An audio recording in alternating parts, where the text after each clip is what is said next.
Hello. If you're looking for a moment of relaxation, a little more room lighting, and a moment of quiet behind closed doors, then you have chosen the right time to stay here with me. Tonight we will go to a night full of smoke, fried donuts, and the faint sound of fat boiling on a medieval fire. Tonight we are not talking about kings, nor about golden battles, but about something closer, smaller, but nurturing the spirit of an era. Fast food. Have you ever thought, in a cold, muddy world, without Netflix but with chocolate chip cookies, where would people seek comfort? The answer, surprisingly, comes from a piece of donut that is both warm and a little bit open-minded. So tonight, turn on the nightlight, get comfy, and let me take you back to the snowy winter fairs, where the scent of honey and lard mingled in the air, where a fried bread roll could bring hope to the day. This is a story about the little miracles of the Middle Ages. Simple, serviceable, but as rich as the people themselves. And if you find this place bringing you some peace, don't bother clicking the like or subscribe button. Leave a line in the comments. Tell me where you're listening from and what time it is where you're sitting. It's wonderful to know that among millions of people out there, someone is sharing the same moment, the same gentle breath in the quiet of the night. Now, let the darkness surround you gently. Turn on the fan to let the gentle breeze whisper as the soundtrack of memories, and begin tonight's journey with a simple yet symbolic dish. Apple pie. Sweet, warm, and a little bit of a field, like the thread of a wrong decision once made in the Middle Ages. In the harsh and famine-ridden Middle Ages, where meals were often watery porridge, rock-hard bread, or boiled turnips, the concept of snack was not as flashy as it is today, but it was still there. Gentle, quiet, and human. Not colorful snack bags or sweet marshmallows, but a piece of bread lightly fried in lard, a piece of hard cheese saved from the previous week, or a wild fruit roasted on the coals. Those little dishes, so simple and crude that they seemed forgotten, were actually the little miracles that people used to soothe themselves. Because during the long, exhausting days of working in the fields, when the church bells rang in the cold mist, and hands and feet still smelled of mud and smoke, finding something to nibble on, just a little, was like catching a thin ray of sunlight at the end of the day. It not only warmed the belly, but also soothed the spirit. Snacking at that time was not because of craving, but a way to survive, to remind ourselves that in the midst of hunger, in the midst of cold, in the midst of monotonous days, people still have a little tenderness for themselves. And the most miraculous thing is that need, the need to be comforted by taste, by something small but full of emotions, is still intact until today. The only difference is that instead of sitting by a rotten wood stove, we lie here in the soft light, surrounded by peaceful sounds. And while you slowly fall asleep, let the thought of a slice of crispy brown bread or a spoonful of wild honey creep somewhere in your heart. Like a message from the past that, no matter what era, people always find a way to love themselves, with the smallest things. In the harsh medieval world, where every meal was a matter of survival, snacks were not simply something to fill the stomach, but also a rare moment of pampering, of living luxurious, even for a moment. These dishes, though crude, deeply reflected the creativity, ingenuity, and desire to enjoy a little sweetness in the midst of austere daily life. Apple fritters, for example, were a typical example of sweet luxury at that time. With a crispy dough covering soft, sweet apple slices, fried in animal fat, this dish not only brought a pleasant taste, but also felt like a precious reward. In a world where sugar was rare and fruit was not always available, biting into a hot apple fritter was the closest thing to luxury that common people could reach, an experience that was sweet, fragrant, and hot, enough to soothe all the fatigue of a day's work. Fried bread is more rustic, but it is a versatile and popular snack. Just a slice of bread, a little lard or beef fat is enough to turn it into a delicious, golden, crispy dish. Sometimes it is sprinkled with a little honey if there is any left at home, or spread with a layer of raw cheese, or even just rubbed with garlic to create a rich, intense flavor. Each version reflects the flexibility of people when taking advantage of all the ingredients in the kitchen, turning something simple into a flavorful dish. As for sweet porridge, or spiced porridge, it is an interesting variation of the main dish. It is still the familiar porridge base, but just adding a pinch of herbs, a little honey, or a little spice, the dish has a new look, becoming different, cheerful, and somewhat playful. It is like a way to breathe life into a boring habit, so that the meal is no longer an obligation, but becomes an experience. There are also cakes made from cheap vegetables such as radishes, beans, or leftover vegetables.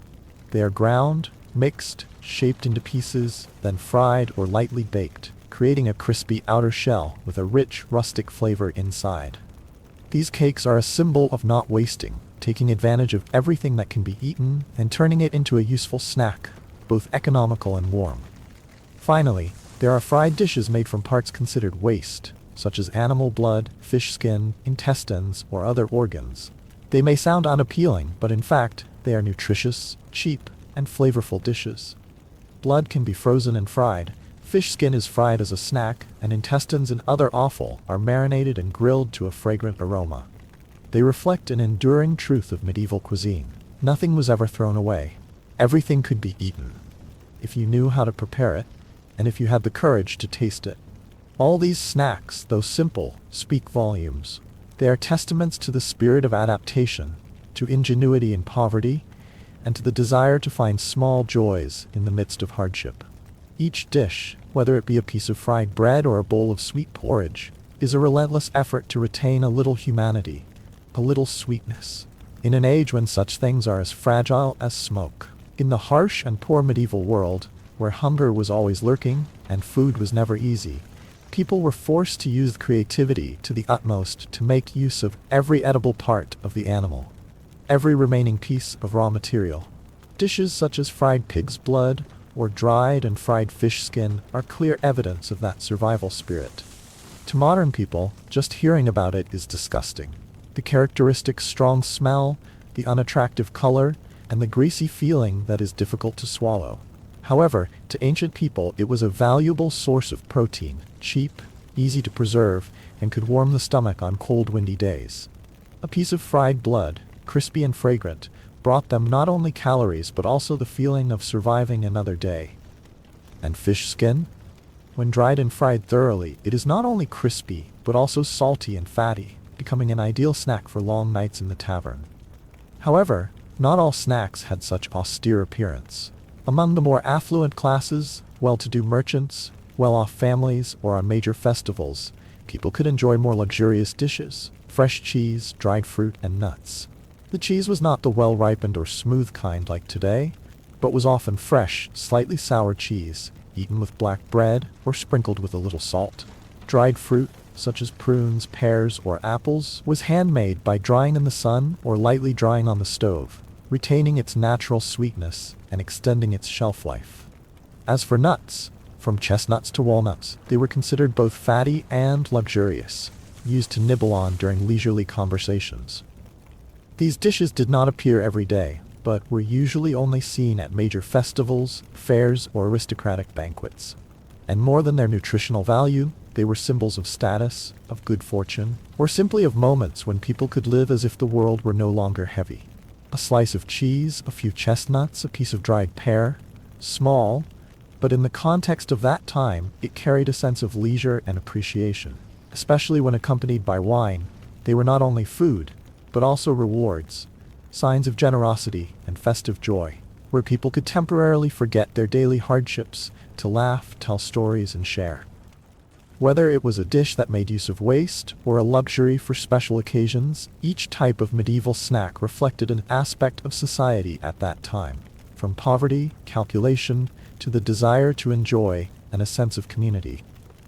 Cuisine was more than just food. It was a way for people at that time to overcome adversity, sustain life, and find a little comfort in an uneasy world. Fast food in medieval society was not simply a matter of satisfying hunger or breathing in pleasure, but was also part of a larger picture of communal life, where food was not only consumed but also had cultural, spiritual, and symbolic meaning.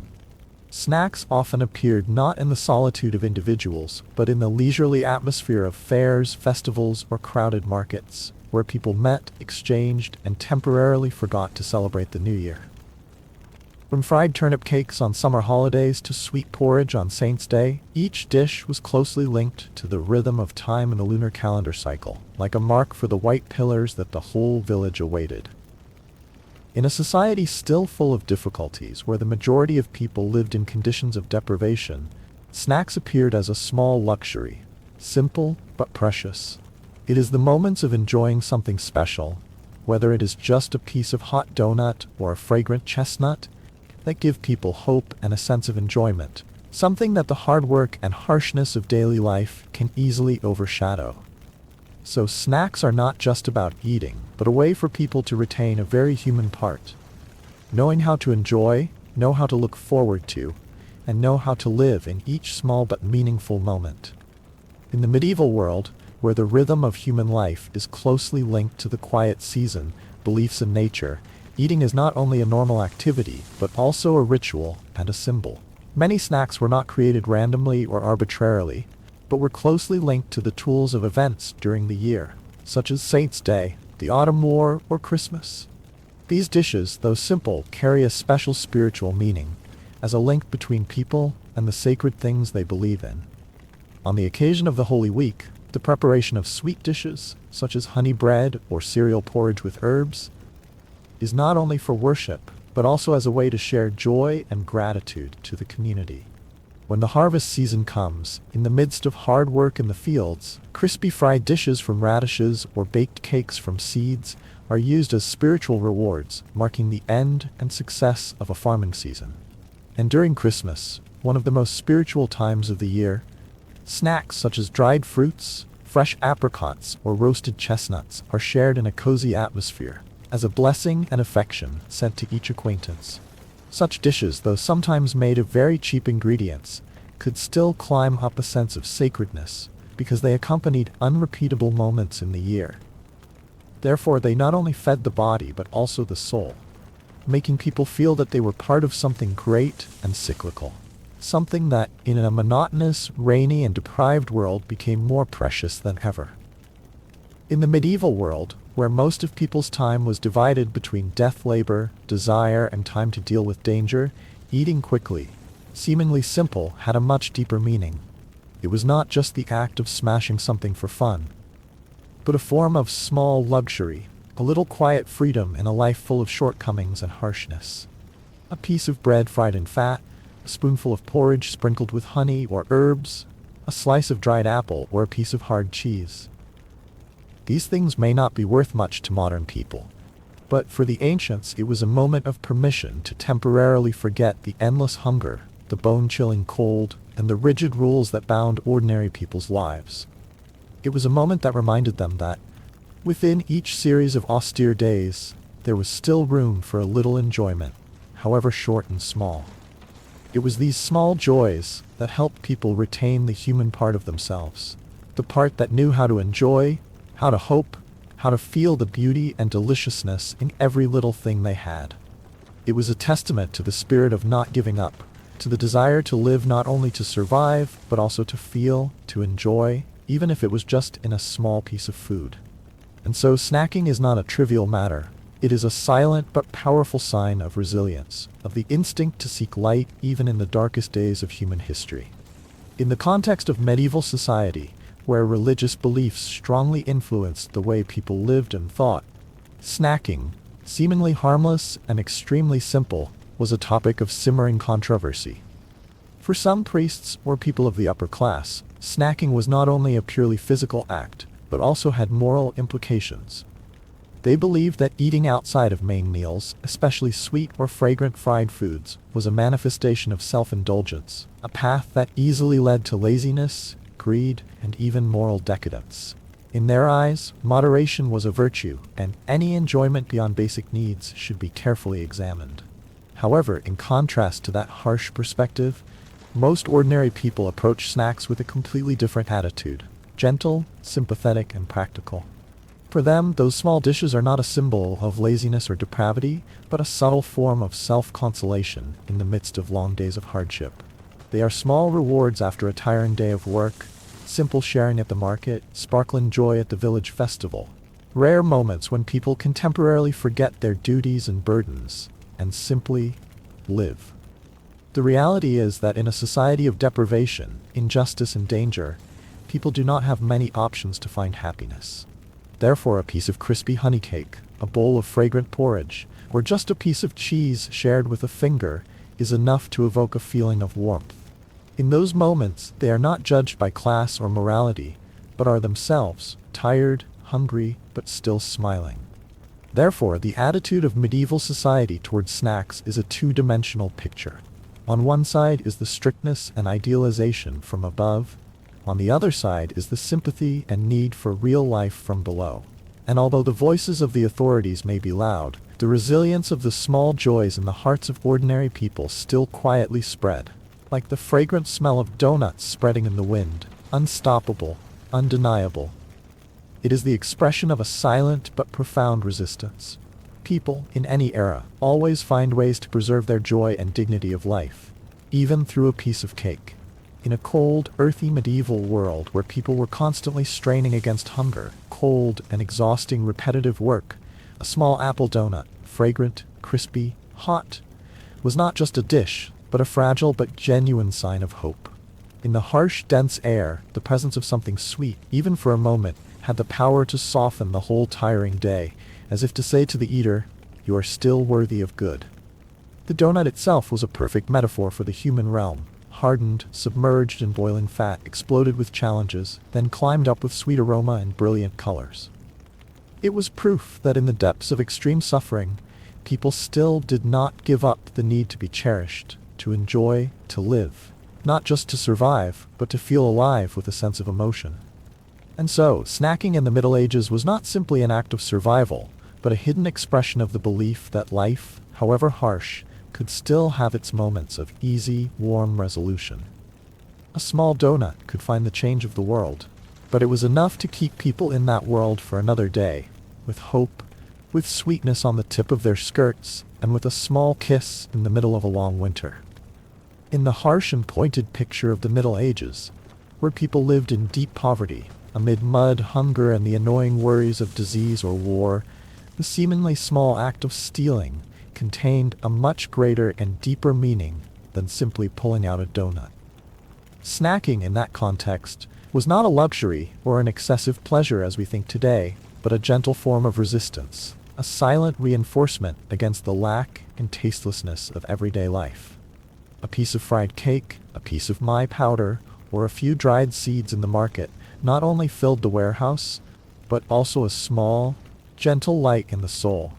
That people, even though they were crushed to the core, still found a way to feel something pleasant, cute, sweet, even for a moment. Snacks were a silent reminder that life was not just a long series of days of labor and duty, but there were still small gaps for people to laugh, to remember that they were still a student who could know how to find joy in the smallest things. And so, snacking during this period was more than just a learning activity.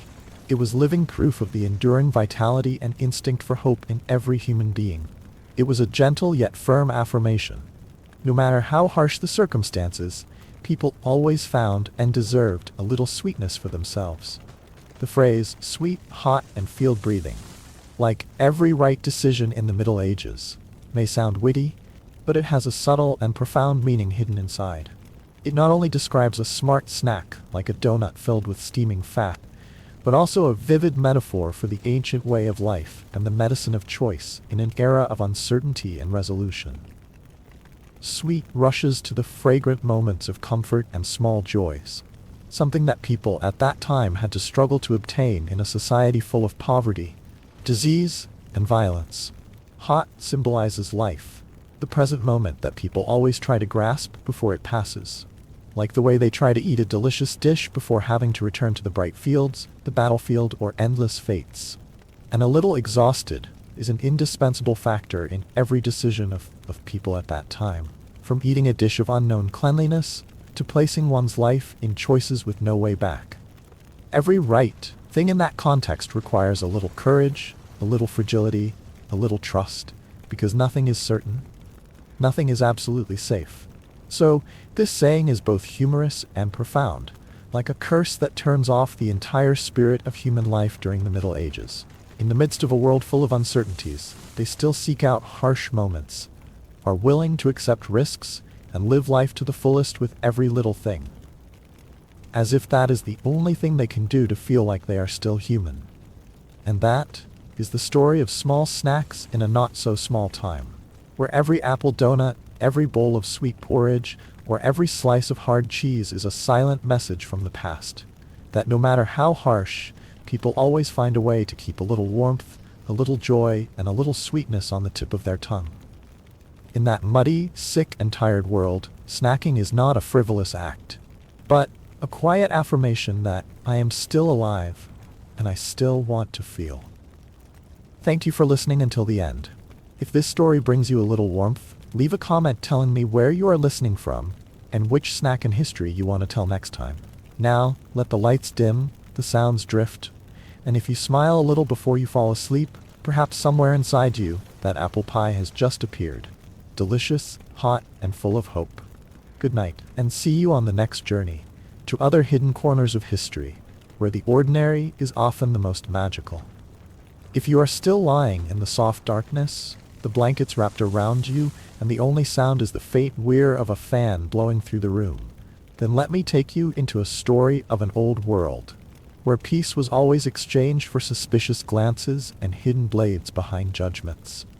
Tonight, we will step into one of the strangest and most undesirable professions of medieval Europe, executioner.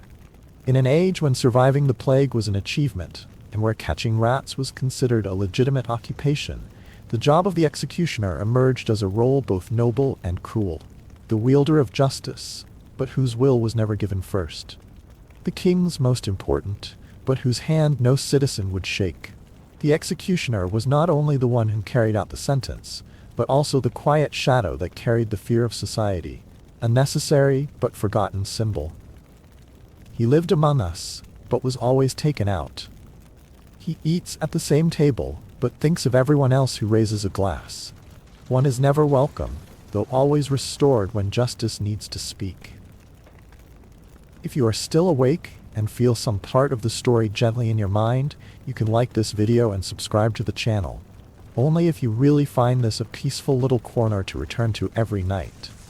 And if you want, leave a comment telling me where you are listening from, when, so I know in this quiet night there are still kindred spirits listening. Now, do it gently in your room. If you like the sound of a breeze, turn on the fan a little. And then, paint your eyes. Let your heart drift to the rhythm of the story. Imagine you were just born, but instead of sweet lullabies and sun-scented linen, you lie on the edge of a cold strip, a damp stone, and an unspoken prophecy. You are the next children in the line of executioners. While other children grow up to learn how to bake, sew, or pray, you are taught how to fulfill a destiny.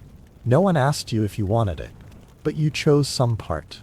And from here begins the course of action of an executioner, but the idea is now realized. In the silent darkness of the Middle Ages, there was a job that no one wanted to talk about, much less be given. The job of executioner. No one dreamed of growing up to be an executioner. No one would sit next to them in a tavern.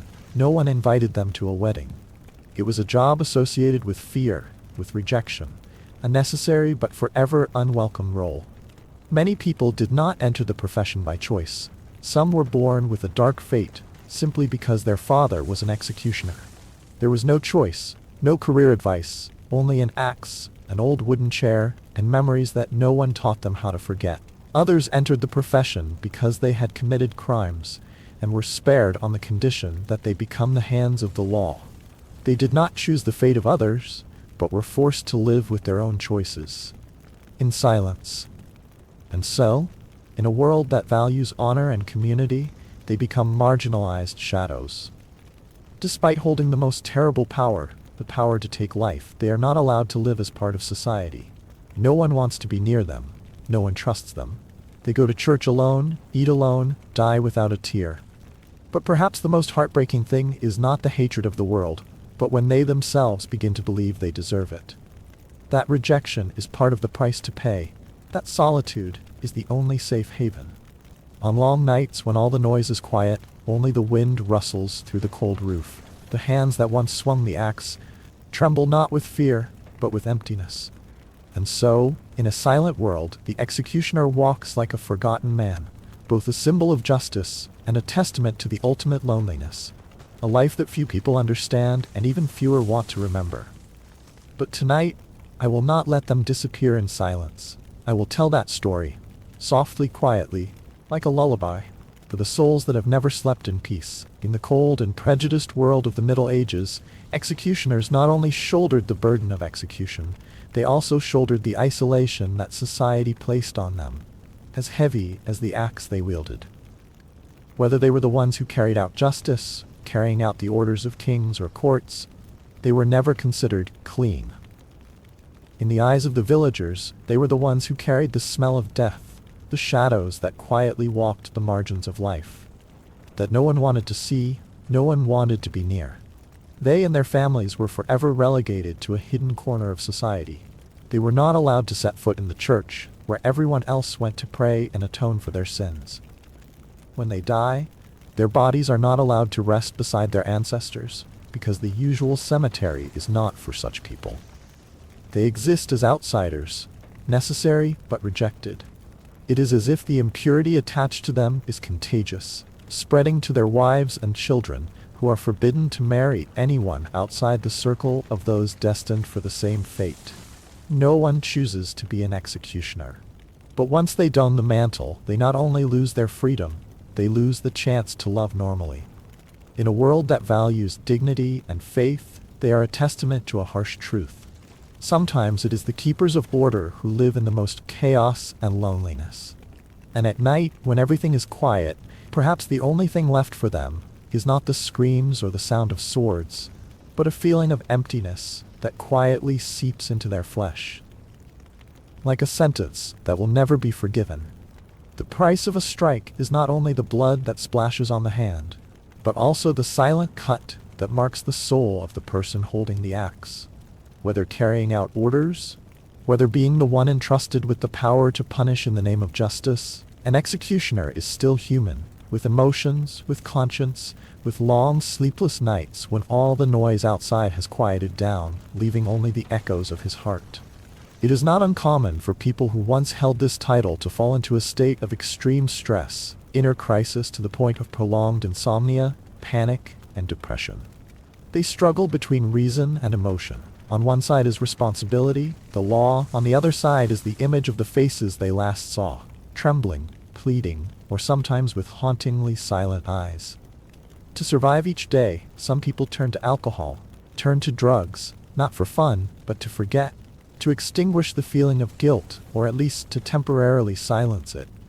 There are silent records left in the libraries of history, of executioners who cried after an execution, even though they had done it hundreds of times before. The tears were not from weakness, but because their hearts were never as hard as their outward appearance required. Perhaps deep down what tormented them most was not the blood that had been spilled, but the feeling of never being able to return to being human.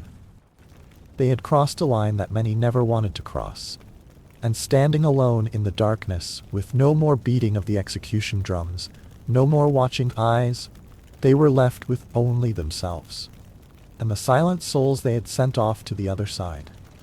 In the world of a medieval executioner, there was no room for error, no retries, no chance to correct mistakes. Each execution was a tense moment, where all eyes watched, waiting for a clean end, a decisive, unshaken, unerring blow of the axe. If the axe blade is not sharp enough, or the hand is a little slow, a little off, a little hesitant, the consequences are not only blood and pain, but also the rage of the crowd, the contemptuous looks of the onlookers, and sometimes the opposite judgment for the executioner himself. The pressure is unlike any other job. A blacksmith who does it wrong will have a deformed sword. A baker who makes a wrong recipe will have a spoiled cake. But if an executioner makes a wrong cut, it is not only physical torture for the dying person, but also a moral failure. It is the moment when he himself can be seen as an unscrupulous person, incapable of ending the suffering that justice has decreed. History has recorded executions where the condemned man screamed in pain while the executioner had to strike a third, fourth time, and the crowd was no longer spectators. They became judges. There are those who, because they missed their slashes, were dragged out to be executed by their own people, or dismissed in disgrace. All their reputation, their awe, and their stability, which were as fragile as a thread, were destroyed by a moment of trembling. So every morning before the sun shone on the gallows, the executioner had to practice, silently, regularly, like an artist who fears missing a beat. But their art was not music, but death, and for them, the beautiful slash was not to be applauded, but to avoid being killed by their own imperfection. A strange job, where precision was not just a professional requirement, but the line between life and death. In medieval societies where religion dominated every aspect of life, taking a human life was not just a legal act, it was a deeply spiritual one. And for executioners, the price they paid was not just public scorn or sleepless nights, but also spiritual isolation, an invisible but persistent cut, more painful than the axe they swung.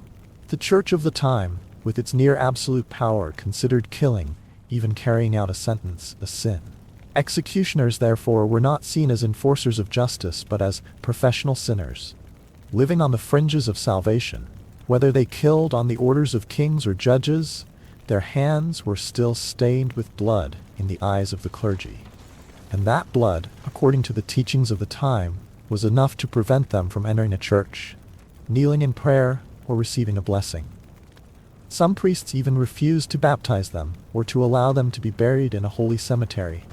No forgiveness, no consolation rituals, no presence of God at the moment of death. That, for the medievals, was more terrifying than death itself. For when the body was worn out by pity, and the soul was also rejected, they had no place to stay. Many executioners lived in isolation outside the city, avoided by the villagers. Children were told not to look them in the eye. Adults did not dare touch their shoulders, as if death were transmitted by contact. And it was in that silence that they lived, or rather, existed. No confession, no handshake, no sharing glance. They alone bore the darkest part of society, and that society closed all doors to the light. In a world of judgment and blind faith, the executioner is not just an executioner, but a living sacrifice for the deepest prejudices about sin, redemption, and the ultimate loneliness of a person when no one recognizes their humanity. In the dim light of an age that has never been peaceful, the executioner lives between two worlds. One is an indispensable role in the wheel of justice, the other is an isolated shadow of fear and suspicion. Some say they are instruments of the law, others see them as the embodiment of sin. And ironically, because they are the ones who carry out punishment, they become the ones who must bear an invisible sentence that lasts a lifetime. They are granted privileges, a separate house provided by the state, sometimes exempt from taxes, sometimes even allowed to collect a fee for each act. But what they receive in return is never respect. They live in a silence that is hard to name. No neighbors, no one to talk to in the market, no invitations to festivals. The coins they receive from each sentence are not enough to buy peace of mind. And if one evening there is a sudden knock on the door, it may not be an invitation, but a figure returning to claim blood. On the surface, they are the ones with power, the ultimate decider of a life. But in reality, they have no right to decide how others see them. There is no way to wash away the hand that once held the axe, just as there is no way to enter a church without being turned away by the front row. Their reputation is not something built on respect, but something buried under layers of cold eyes from a society that both needs them and rejects them. And so, even though they live in a stone-walled house, even though they have a little money in their pockets, executioners are still outcasts in the very world they serve. You might see them walking slowly across the square early in the morning when everyone else is still asleep. It's not to avoid the sun, but to avoid the gaze, a gaze that reminds them that even among people, they are forever the shadow of the fallen axe. In the end, the most bitter thing is not the discriminatory looks or the days of living in silence, but death. A death that comes as quietly as people always avoid them when they are alive. There are no crowds to see them off, no church bells to ring in farewell, and no inscriptions on the stone tablets to record their presence in this world. Even the land where they lie is often far from the cemetery, as if their souls are not clean enough to rest in peace with the rest of the world. Throughout their lives, executioners carry an invisible sentence. a life among people who never truly acknowledge their existence.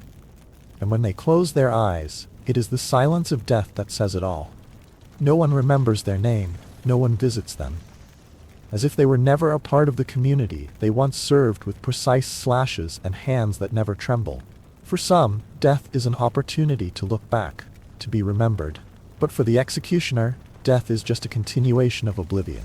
An ending without bells, without candles, without anyone crying. There is only wind, earth, and emptiness. Something they have known for a long time. And so they leave. Lightly, as if they have never been fully called by name in life. Finally, when the sword has become dull, the hand has trembled, and hanging sentences have become rare. Many executioners are mercilessly discarded by society. No one needs them anymore. No one protects them. The privileges they were given, the tax-free house, the black money received from each execution, disappear as if they had never existed. Once they no longer bring value, society immediately turns its back, as if it were natural, as if they were something that should not have existed in the first place. Many of them died in poverty, quietly and unnoticed. Many were punished for minor mistakes, or simply because they were too old to hold the axe. They were abandoned in a world that they had served with blood, sweat, and countless nightmares. Perhaps the most tragic thing is not the death sentences they had carried out, but the invisible sentence that hung over their lives. The sentence called the person no one wants to keep when the job is done. And so they died not only from time or illness, but also from the coldness of a society that always needed someone to hold the axe, but never wanted to see the face of the person holding it. There was no farewell party. No leisurely weekend sitting by the fire telling old stories. For a medieval executioner, the so-called retirement was just a dream that would never happen. No one ever hung their axe on the wall and walked away from the profession lightly. When they were still valuable, they were kept, even in hatred. But when age made their axe-gripping hands unsteady, or their minds were troubled by bloody memories, they were not given rest. They disappeared. Some tried to escape their past, changing their names, leaving their villages, living in seclusion as the shadow they had cast on others.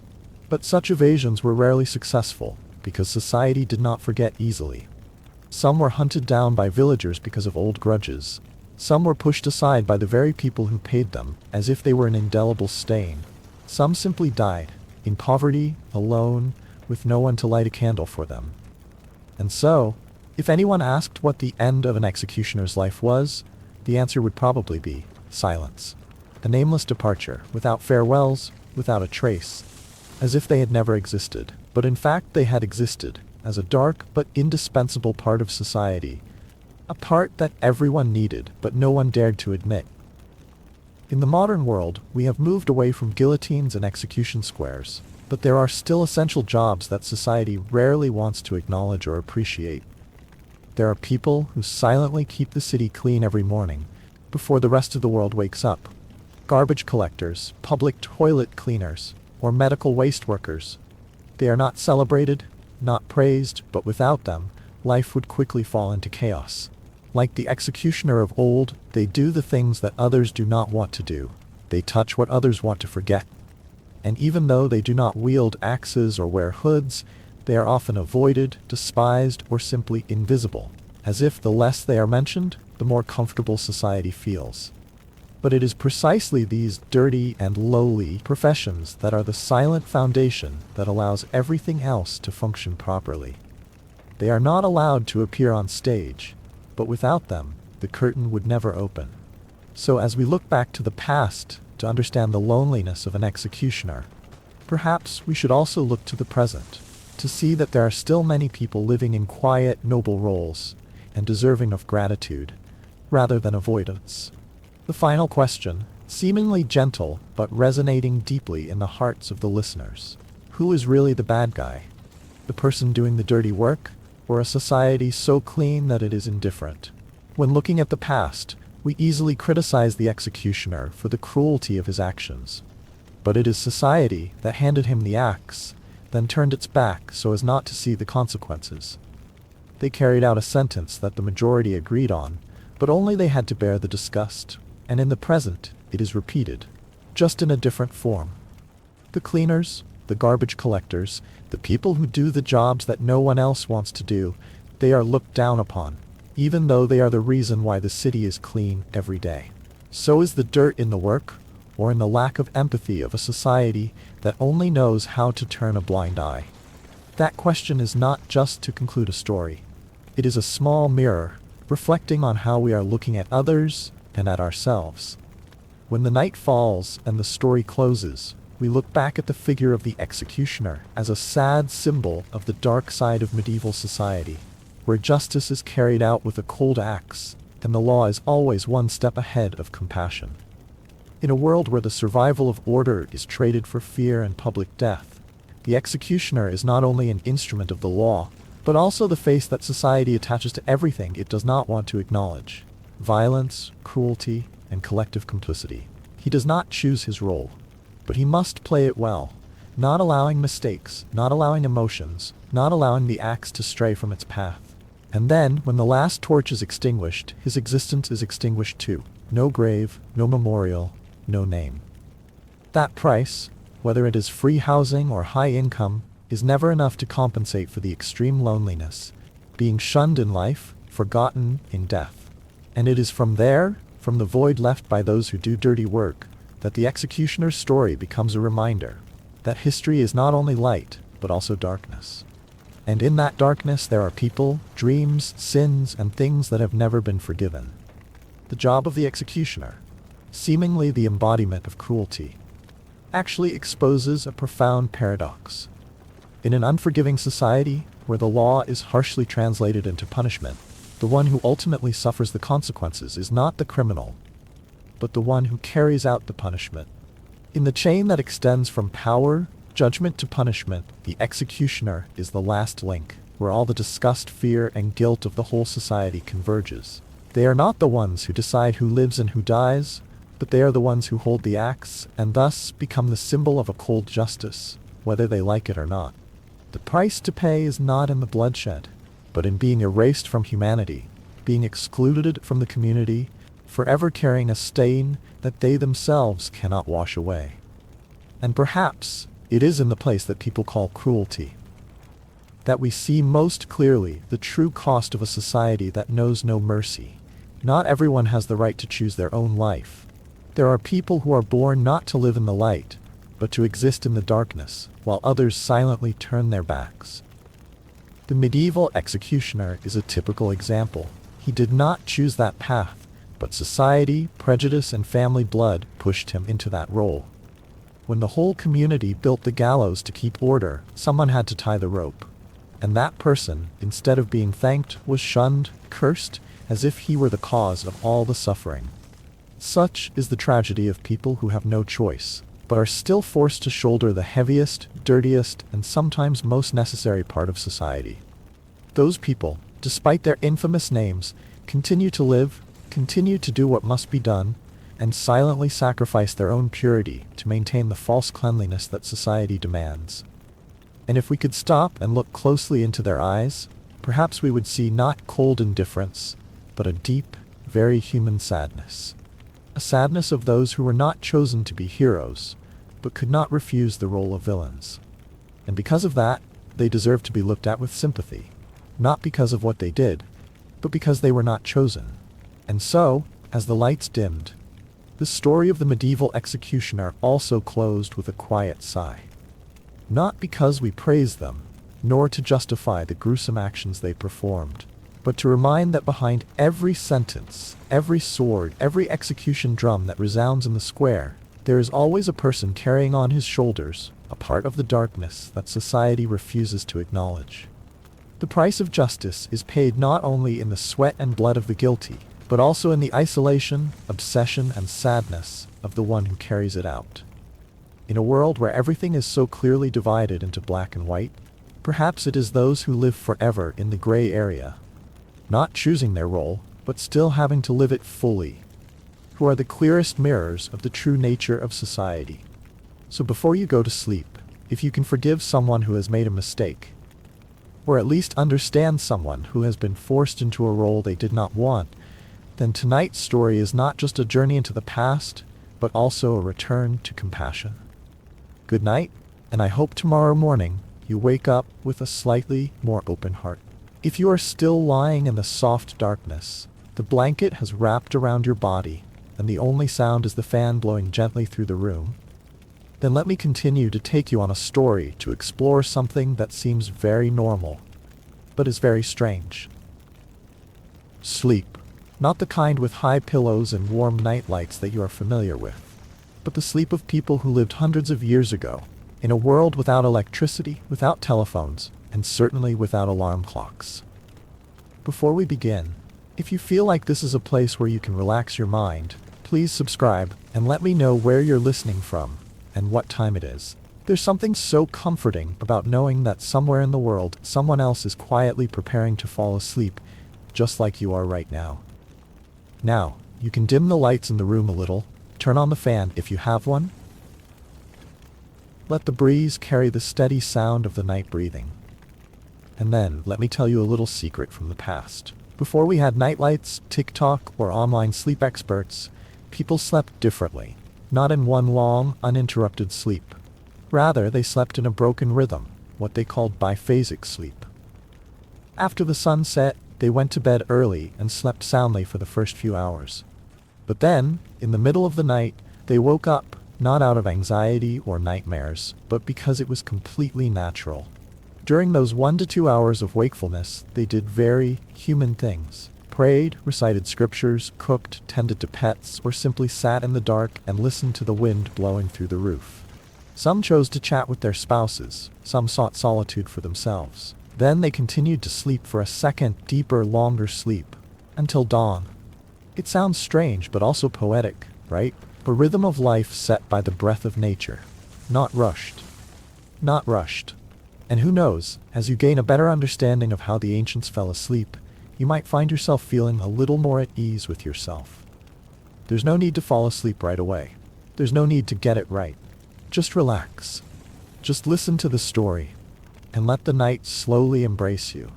In the medieval world, nightfall was also the time when space and time entered a separate rhythm, separate from the hurried cycle of the day. And sleep then was not a seamless journey from tiredness to peace, but a fragmented ritual with its own name, segmented sleep. Two-stage sleep.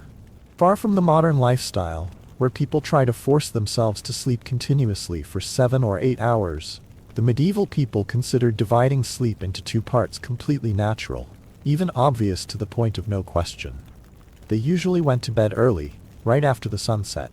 That first stage, first sleep, lasted about 4 to 5 hours, bringing the body into a state of deep rest. Then, very naturally, they woke up in the middle of the night.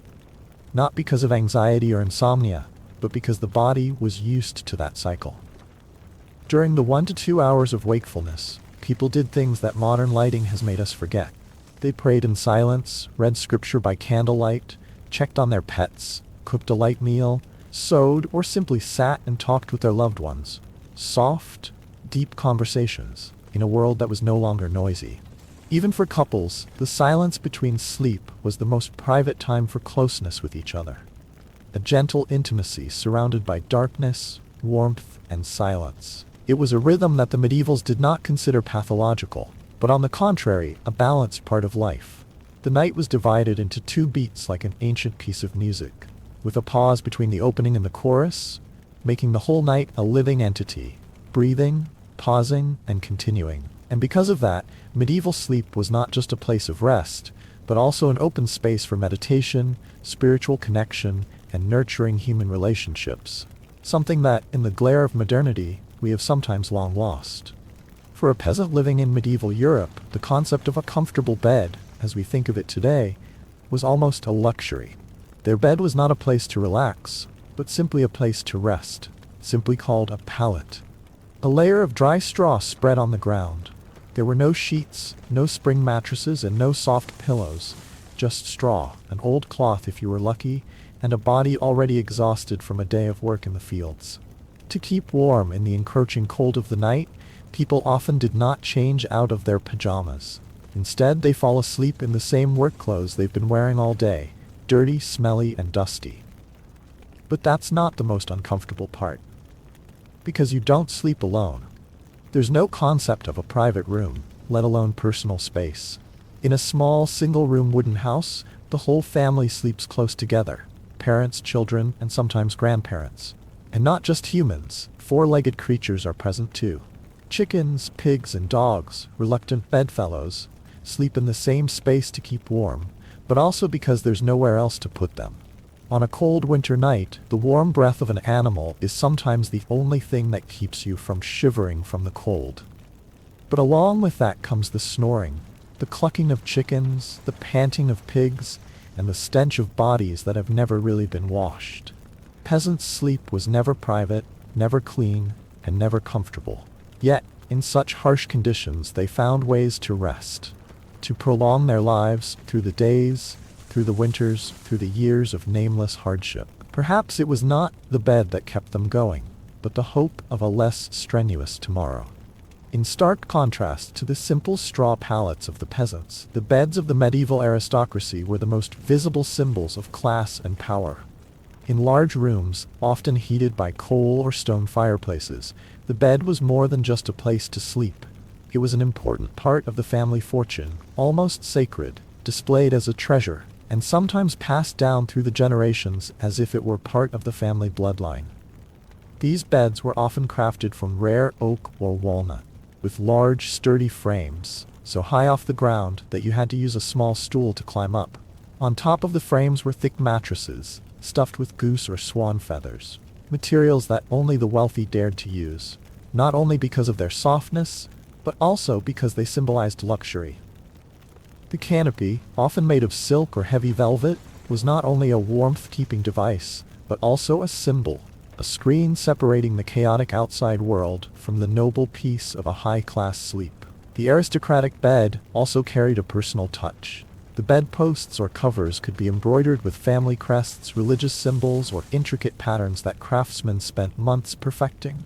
It was not just a piece of furniture, but a statement of social status. Such a bed was even recorded in a will, passed down as a way of transmitting a piece of the family's honor, history, and power. But regardless of the difference in comfort or appearance, both the aristocrat on the silk mattress and the peasant on the straw sank into the same state: sleep. It reminds us that, no matter how different life was during the day, the night covered everyone, rich, poor, straw beds or goose feather beds. All were people looking for a little peace in the harsh world of the Middle Ages. The nightcap, a seemingly small and somewhat humorous detail when viewed from a modern perspective, actually carried many layers of cultural, social, and even moral significance in medieval life. On cold winter nights, when the temperature could turn breath to smoke and the stone walls became as cold as tombs, the nightcap was not just an accessory, but a means of survival, an essential layer of protection to keep the head warm, where people lose heat the fastest while sleeping. The materials commonly used were wool or linen, two types of fabric that were easy to find and had relatively good heat retention. But the way people made nightcaps was extremely diverse. Some people liked simple designs, others chose long ones that hung down to the shoulders, like a mouse's tail. Wealthy families could embroider names, designs, and even class symbols on the edge of the cap, turning it from a practical item into a hidden statement of class. In a society where class stratification was almost immutable, even sleep had a taste of status. Women, especially those who were unmarried or of the nobility, often wore nightcaps as a form of virtue, not only to cover the hair, which was considered an attractive part that should be kept private, but also as a symbolic shell of modesty and propriety. In many contexts, the nightcap was also a silent sign of, "I'm done for today," a polite and silent way to tell the world that one was not receiving visitors, both literally and figuratively. Thus, the nightcap, a small object, became a symbol rich in meaning in medieval life. It reflected not only physical needs, but also social norms, women's modesty, and even the fragile boundary between the individual and the community in the most private moment of each person: sleep. In the Middle Ages, the concept of private space was almost a luxury, especially when it came to sleeping in inns. In stark contrast to the image of a quiet, private resting room as we know it today, most inns had no concept of a private room. Instead, you would enter a large room with several beds. or sometimes just planks of straw, and share that space with complete strangers. It was not uncommon for a bed to accommodate 3 or even 4 people at a time. Bodies pressed together, breaths mixed together, the smell of sweat, dust, and even snoring and sleep became the soundtrack to a reluctant night's rest. It is worth noting that this arrangement was not accidental. Innkeepers often tried to pair people of the same trade together. Blacksmiths would sleep next to blacksmiths, merchants with merchants, and if you were the only one in your group who dealt with criminals, you might have a bed to yourself. But not because of preferential treatment, but because no one else dared to sleep with you. Sleeping with strangers became so normal that there was no need to worry or be shy, because everyone was the same. In fact, in that atmosphere, many people started midnight conversations, exchanging news, telling stories of the journey, and sometimes making friends. But friendliness did not eliminate danger. Theft at night was a constant worry. So people learned to sleep with caution, tying their money bags to their waistbands, tucking their luggage under their heads, and keeping small knives in their sleeves. The scene, though seemingly inconvenient and chaotic, reflects something very typical of medieval society: the acceptance of sharing, the abandonment of the individual, and the ability to live in harmony with the collective in conditions of deprivation. In that world, sleep was not just an act of rest, but also an art of balancing survival and empathy, where the bed was not a quiet place to forget the world, but a temporary, crowded, and very real space. On long nights in medieval inns, when the bed had to be shared with 3 or 4 strangers, and the darkness enveloped the unlocked room, sleep was never truly safe.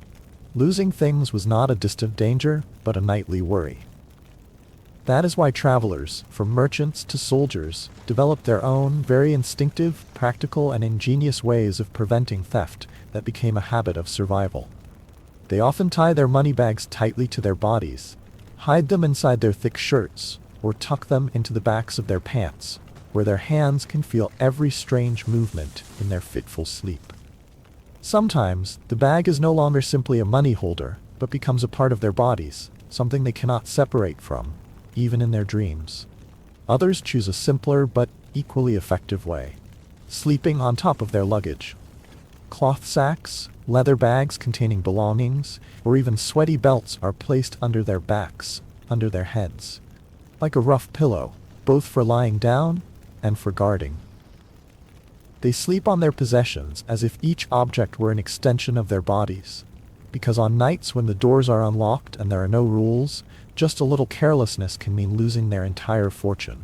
These anti-theft measures, though rudimentary, reflect a very human truth.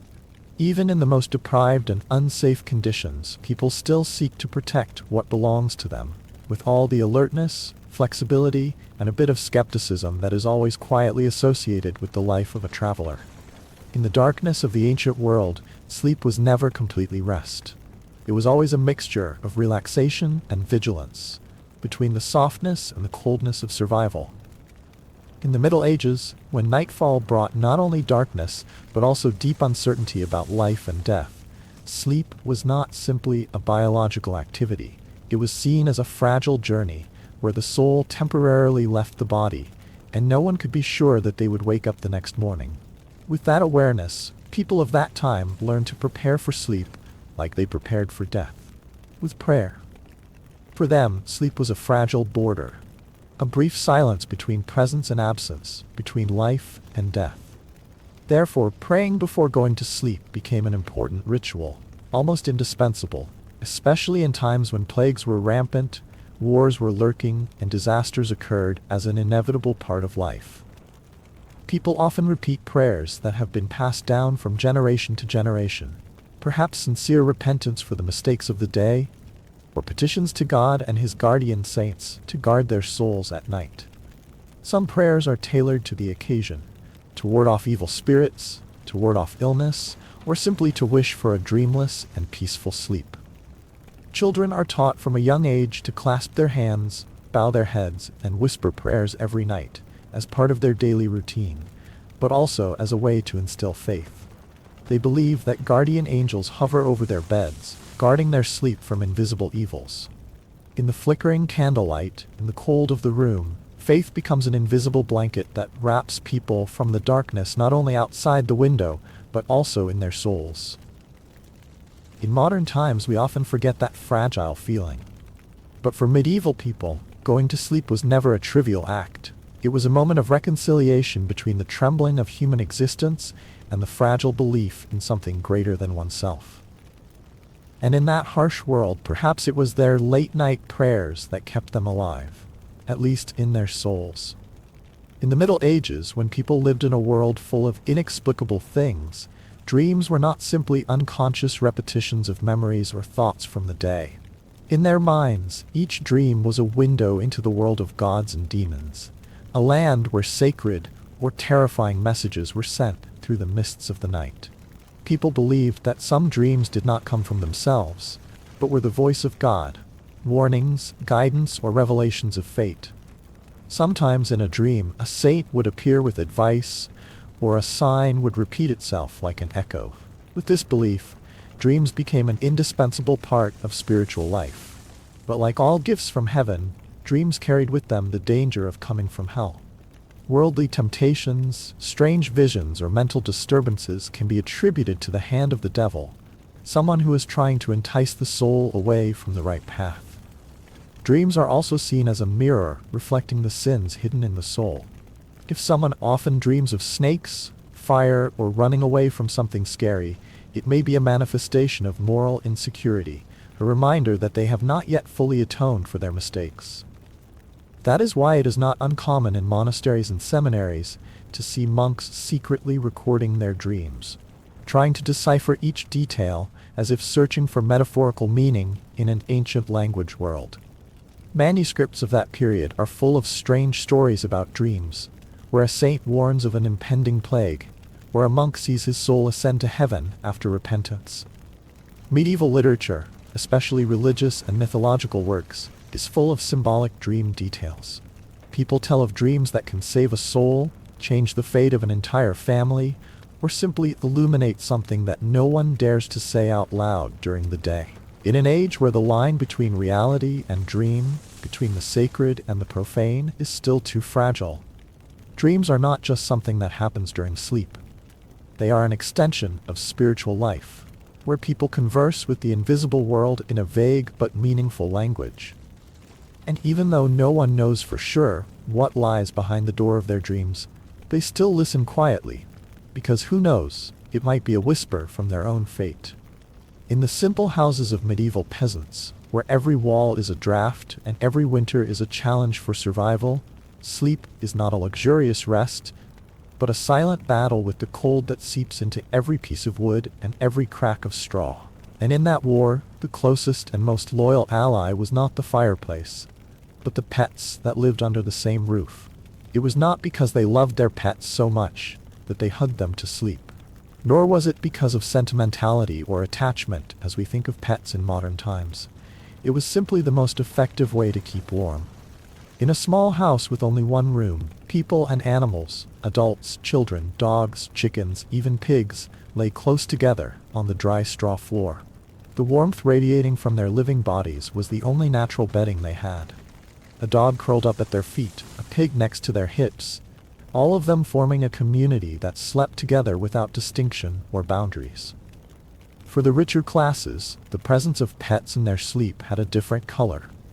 They did not sleep with pigs or chickens, but small dogs, usually poodles or noble dogs, were pampered on feather beds, not only for their warmth but also as a symbol of luxury. These dogs were carefully cared for, becoming living decorations that reflected the class and aesthetic taste of their owners. So, whether in a straw hut or a stone castle, medieval sleep was still associated with the image of animals, not only as companions, but as an indispensable part of the rhythm of nightlife. The sounds of breathing, the sounds of moving, the sound of roosters crowing softly as the sky neared dawn, all blended together, creating a scene that was both austere and strangely warm. A world where in the middle of a cold winter night, people did not sleep alone, but slept in the arms of the most primitive and closest life. Sleep, seemingly the simplest and most instinctive act, carried many layers of meaning, both physical and spiritual, for the Middle Ages. Even the posture in which one slept reflected deep-seated beliefs, hidden anxieties, and ascetic rituals that were deeply ingrained in the way one viewed the world and oneself. Among them was a habit that few modern people know: sleeping sitting up. Not everyone could lie down and completely immerse themselves in dreams. For some people of that time, lying on their backs, hands on their chest, was too similar to the image of the deceased. And in a world full of both sacred and superstitious things, it carried a very real fear. If you slept like a dead person, the spirits or entities in the other world, which could not distinguish between them, might call you by the wrong name. And then, that might mean you never woke up again. In addition to the spiritual aspect, sleeping sitting up was also a way for some people, especially those with digestive or respiratory problems, to avoid the discomfort of lying down. In an era when medical knowledge was limited, people relied on experience to draw out survival habits. Sitting with their backs against the wall, their heads slightly bowed, their arms crossed over their chests, that was how they could both rest and feel safer. And in monasteries, places isolated from the noisy world, the most severe monks took asceticism to a higher level. They refused to lie down completely. For them, sleep was necessary but not to be indulged in. Sleeping too deeply was to let the mind go slack. So they slept sitting up, as a way to both keep the body alert and to show repentance and devotion to the faith. The sitting-sleeping position, therefore, is not just an image of an inconvenient sleep. It is the intersection of the physical and the spiritual, of instinctive fear and strict discipline. In the medieval world, even when one closed one's eyes, one could never truly rest. In the medieval world, sleep was never a completely peaceful experience. Even when one escaped the cold, avoided the noise, and found a corner to lie down, there was still an invisible enemy that made everyone shiver. Insects. Fleas, lice, and bedbugs were more than just a nuisance. They were hauntings that crept into every dark night, every old blanket, every frayed layer of straw where one lay down. They were uninvited companions, following people from barns, kitchens, to bedrooms. And the sad thing was, no one really escaped. Whether it was a poor peasant sleeping on the ground, or a nobleman sleeping on a feather mattress covered with silk curtains, the tiny creatures were likely to gnaw at their dreams, literally.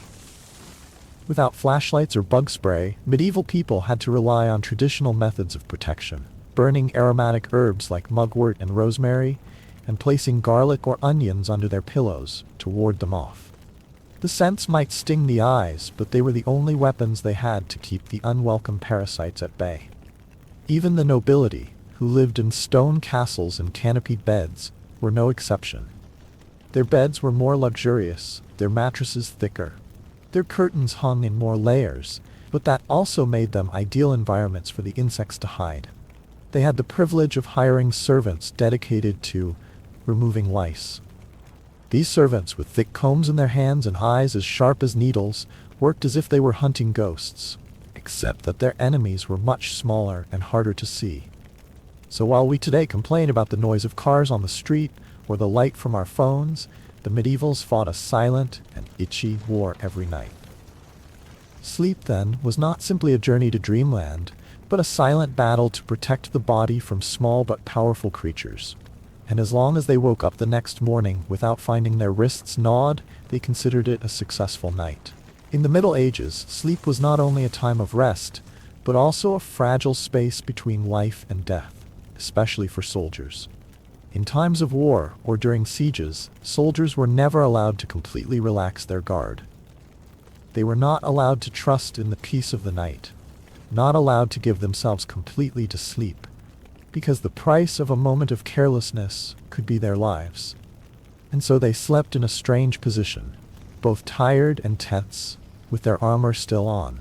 Of course, they did not wear the full heavy armor as they did when they went into battle, but the basic and essential parts, like the breastplate, the gauntlets, or the helmet placed next to the pillow, were always ready.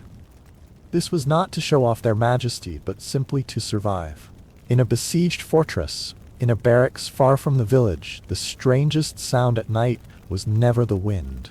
It could be the footsteps of an enemy, the panting of a fugitive, or the whinny of a horse signaling approaching danger. A soldier cannot afford to spend too much time dressing when the enemy is already at the city gate.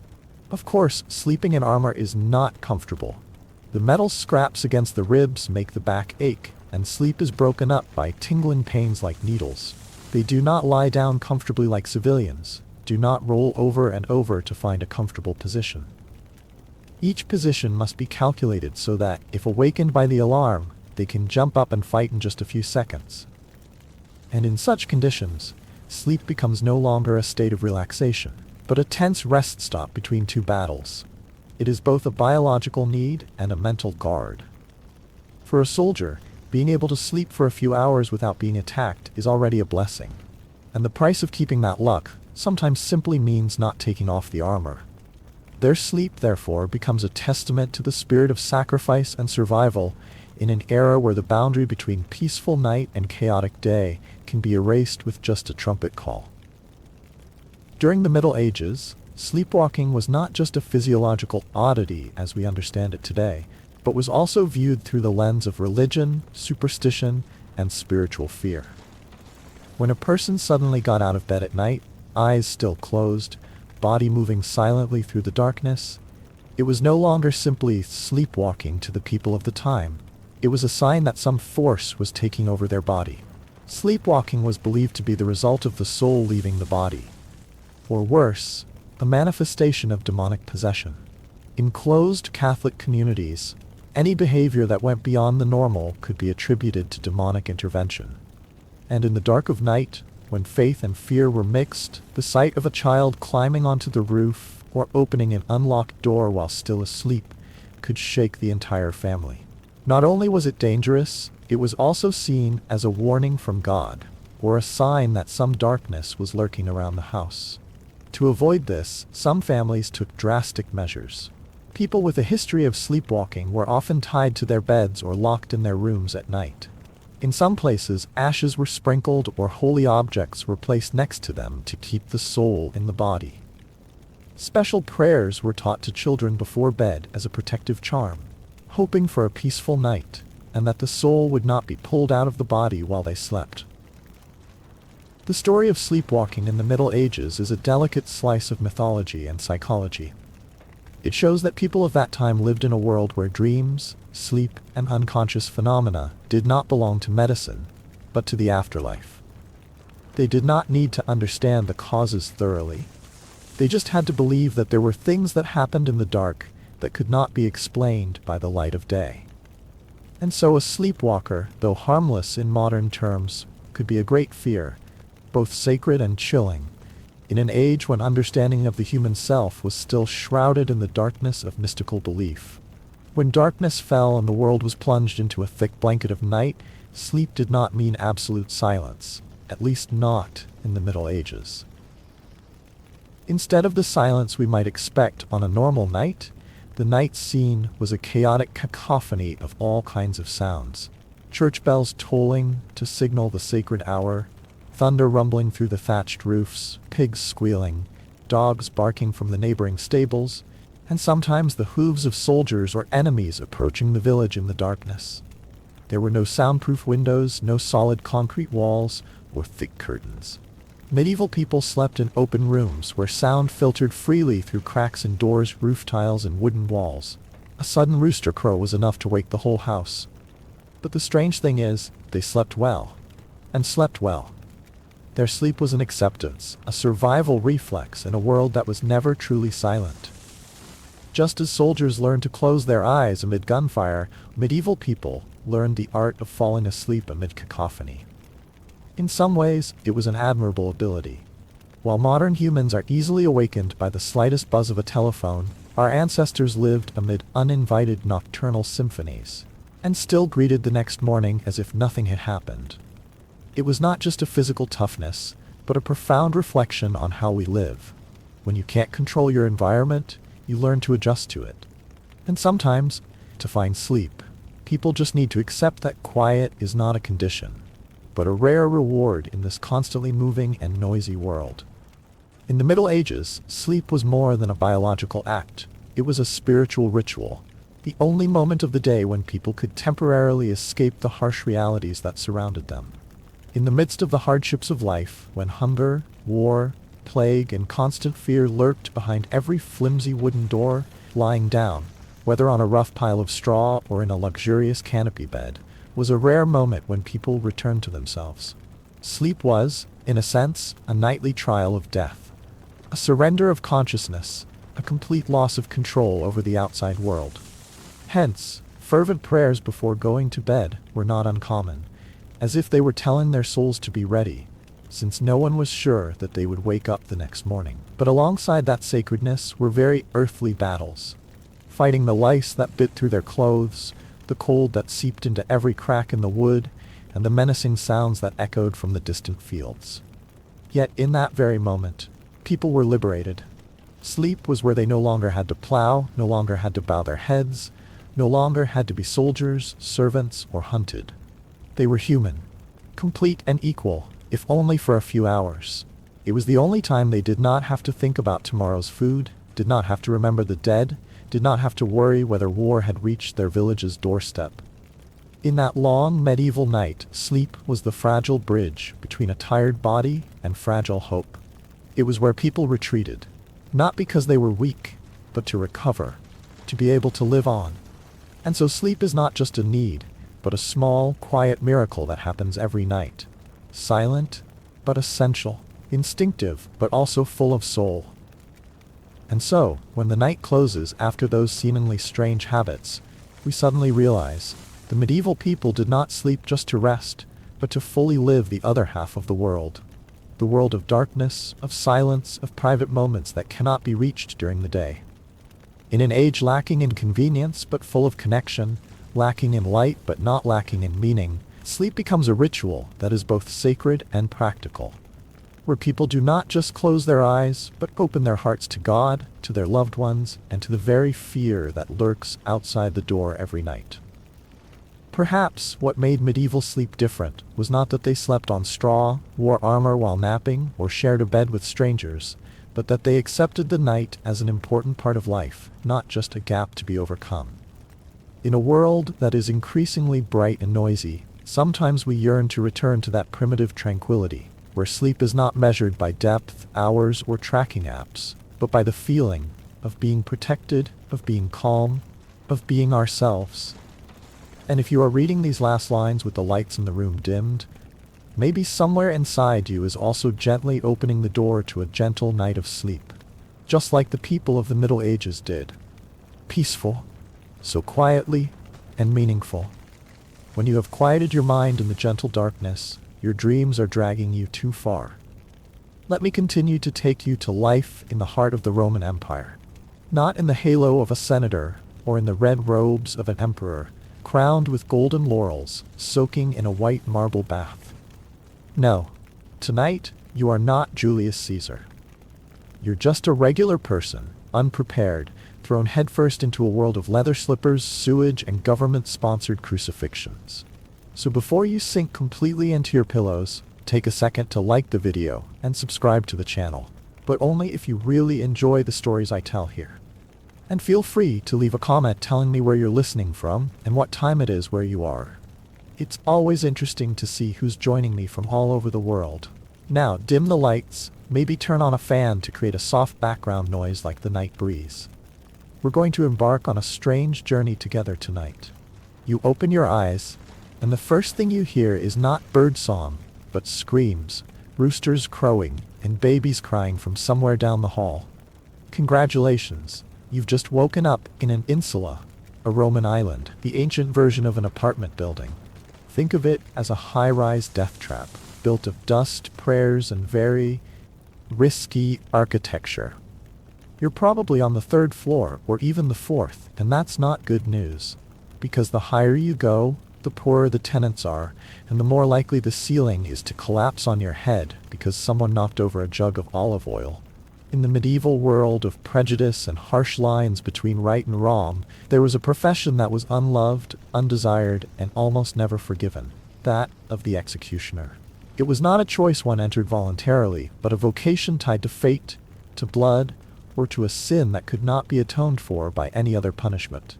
Perhaps you were born into a family of executioners, and growing up, No one taught you how to sow seeds or read the holy book.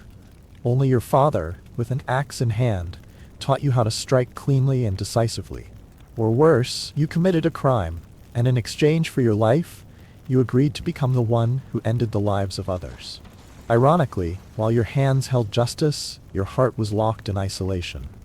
Although the job seemed to bring power, the power to decide life and death, you were never truly respected. You are not allowed to enter churches, you are not invited to parties, no one speaks to you. The eyes of others are always mixed with fear and disgust, as if you are not a part of a human being, but the living embodiment of death. The profession not only takes away peace, but also silently drains the human part of the soul. No one tells stories about executioners as heroes. No psalms praise them. And the better they do their job, that is, the faster, neater, and more flawless they kill, the more they are rejected by society.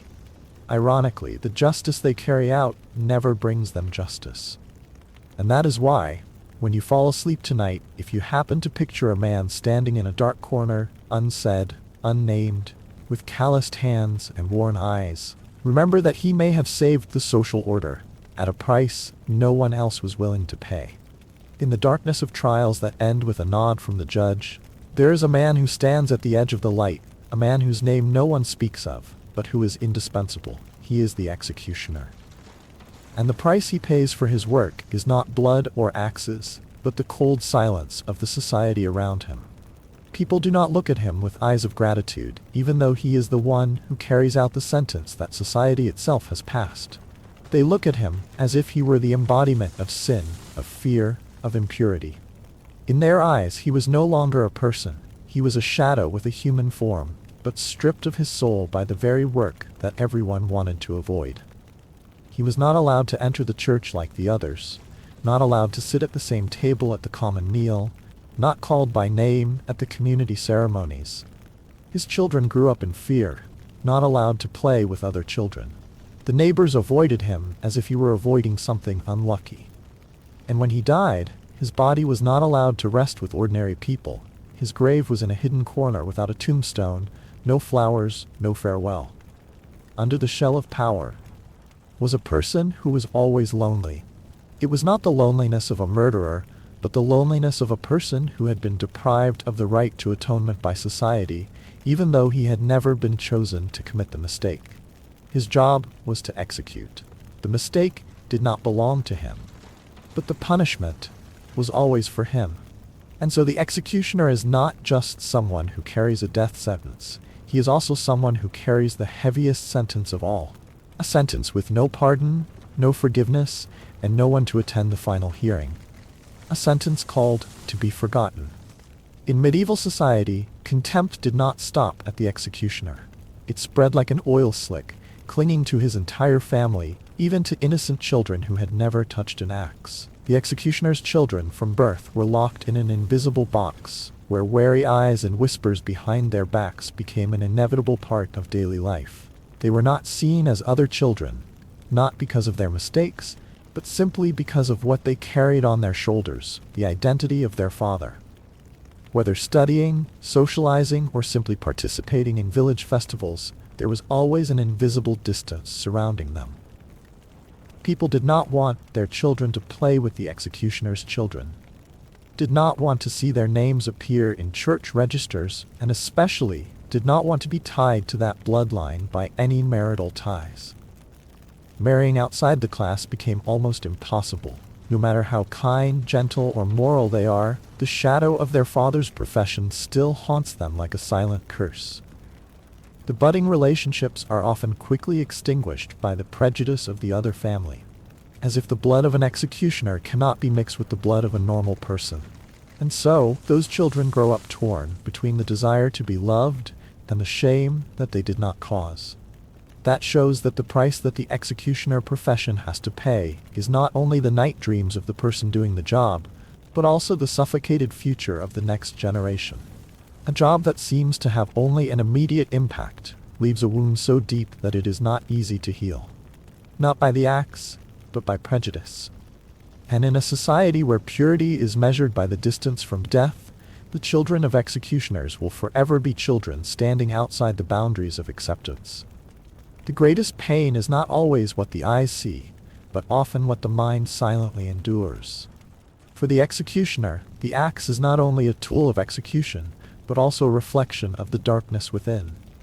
Each slash does not stop at the neck of the condemned, but also cuts a deep fissure in the heart of the axe holder. No matter how much practice, no matter how much repetition of the task until it is perfect, it is rare for an executioner to be completely indifferent to the death they directly cause. The pleading faces, the sobs, the moments between life and death, all accumulate little by little in their minds, like thorns gradually piercing their sleep. Many executioners suffer from chronic insomnia, because even when they close their eyes, they still see those painful moments like a film reel over and over again. Some have to rely on strong alcohol or herbs to drown their emotions.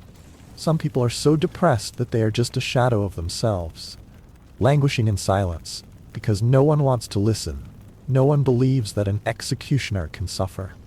Sometimes amidst the roaring crowd cheering each time the axe falls, only the executioner bows his head and cries silently. Because they know, justice may have been served, but the humanity in them has just been lost another piece. And so, with each execution, they are no longer themselves. They become an empty shell, defined by the fear of others and the torment from within.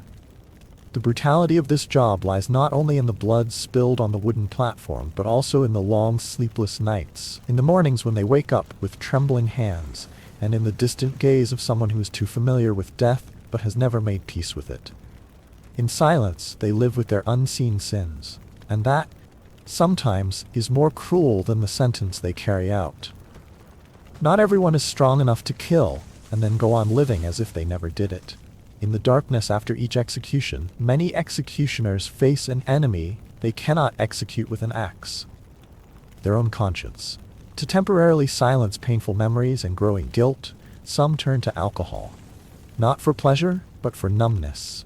Not for forgetfulness, but to delay the pain that creeps into their souls. Alcohol, and even narcotic herbs, become the last tools they can grasp to continue living. Drunkenness does not bring peace, but it does make the past fade away, if only for a moment. An executioner can get so drunk that he can no longer remember the face of the last person he executed, just so he can go through another night without waking up in the middle of a nightmare. Worse, there are those who fall into the abyss of addiction. Not because they are weak, but because it is the only way out of a life with no other options. They are not forgiven by society, and they cannot forgive themselves. So they drink. Drink to not feel. Drink to make the axe in their hands lighter. Drink to make the pain as faint as the last breath of the executed. It is the silent price that no one mentions when talking about the work of an executioner. A price that is not measured in gold or fame, but in every drop of wine that falls, every broken dream, and every piece of humanity that is eroded over the years. In the profession of an executioner, precision is not just a standard, it is a condition of survival. A single slash, clear, neat, without hesitation. Not only because it shows professionalism, but because every mistake leads to consequences more serious than a look of disapproval.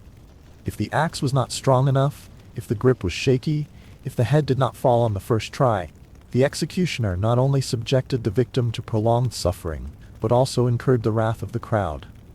The crowd did not want to see weakness. They came to see justice. Cold, clean, remorseless justice. And if that justice was clumsily carried out, the person carrying it out would instantly become a failure, even a criminal.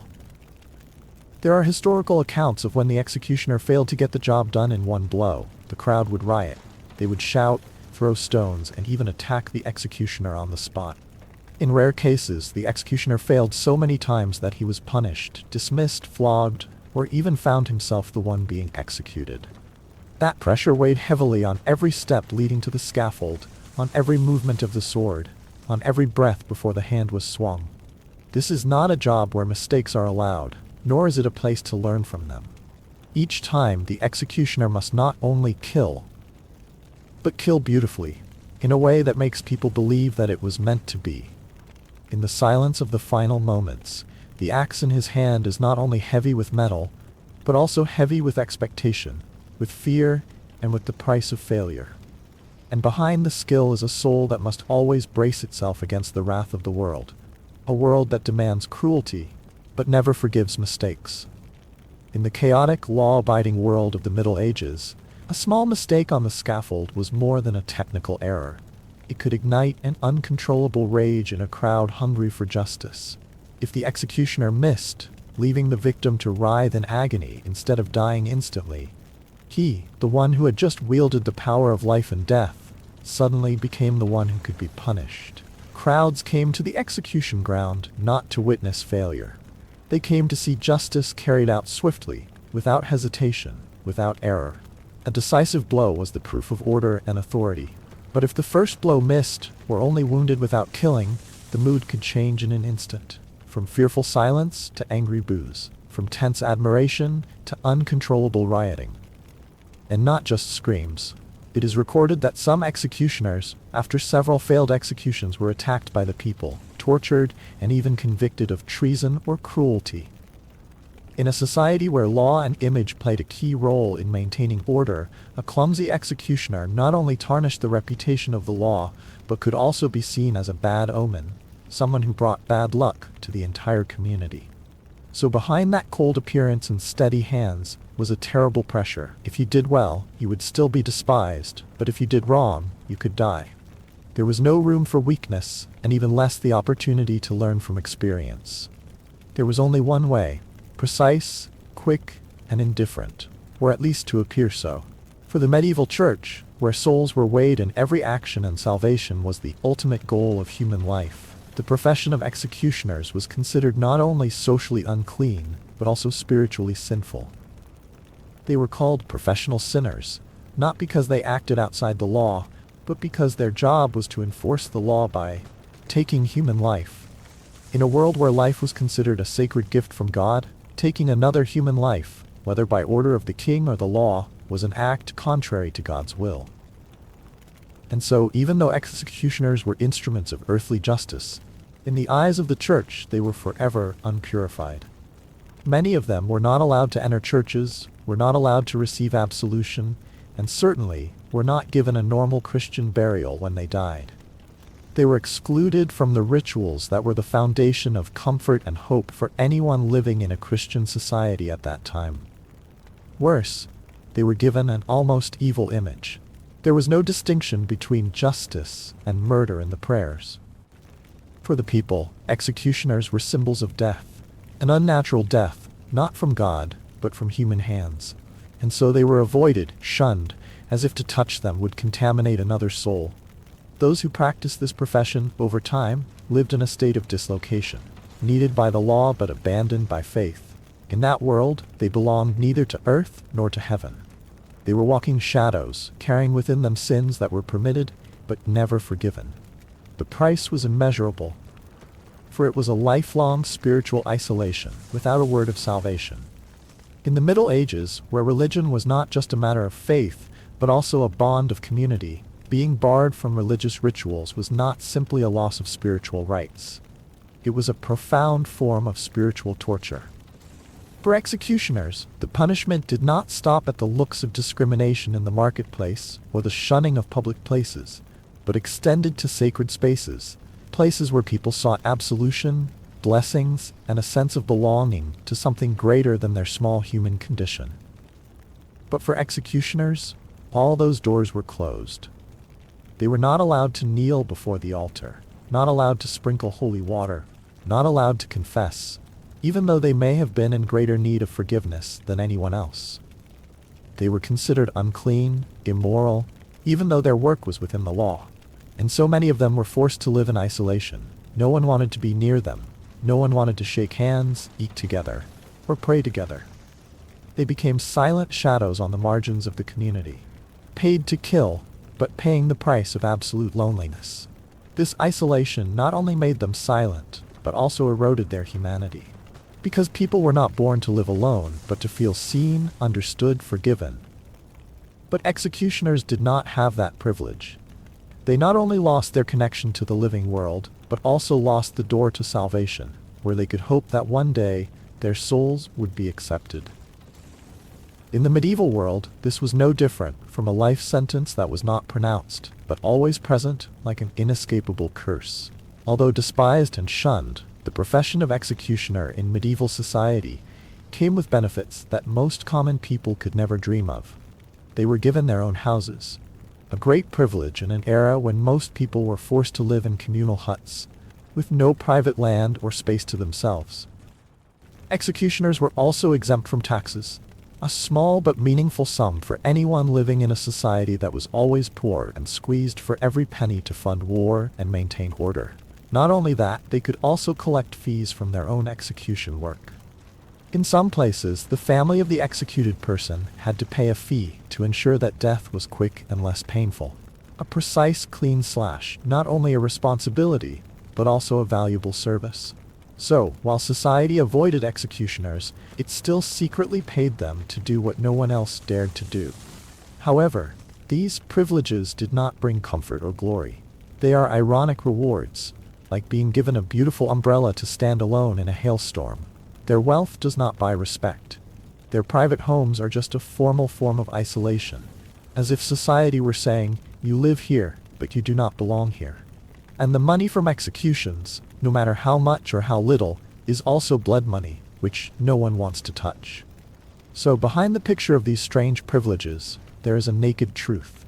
Executioners are never treated as normal people by society, no matter how right they are, how well they complete their tasks.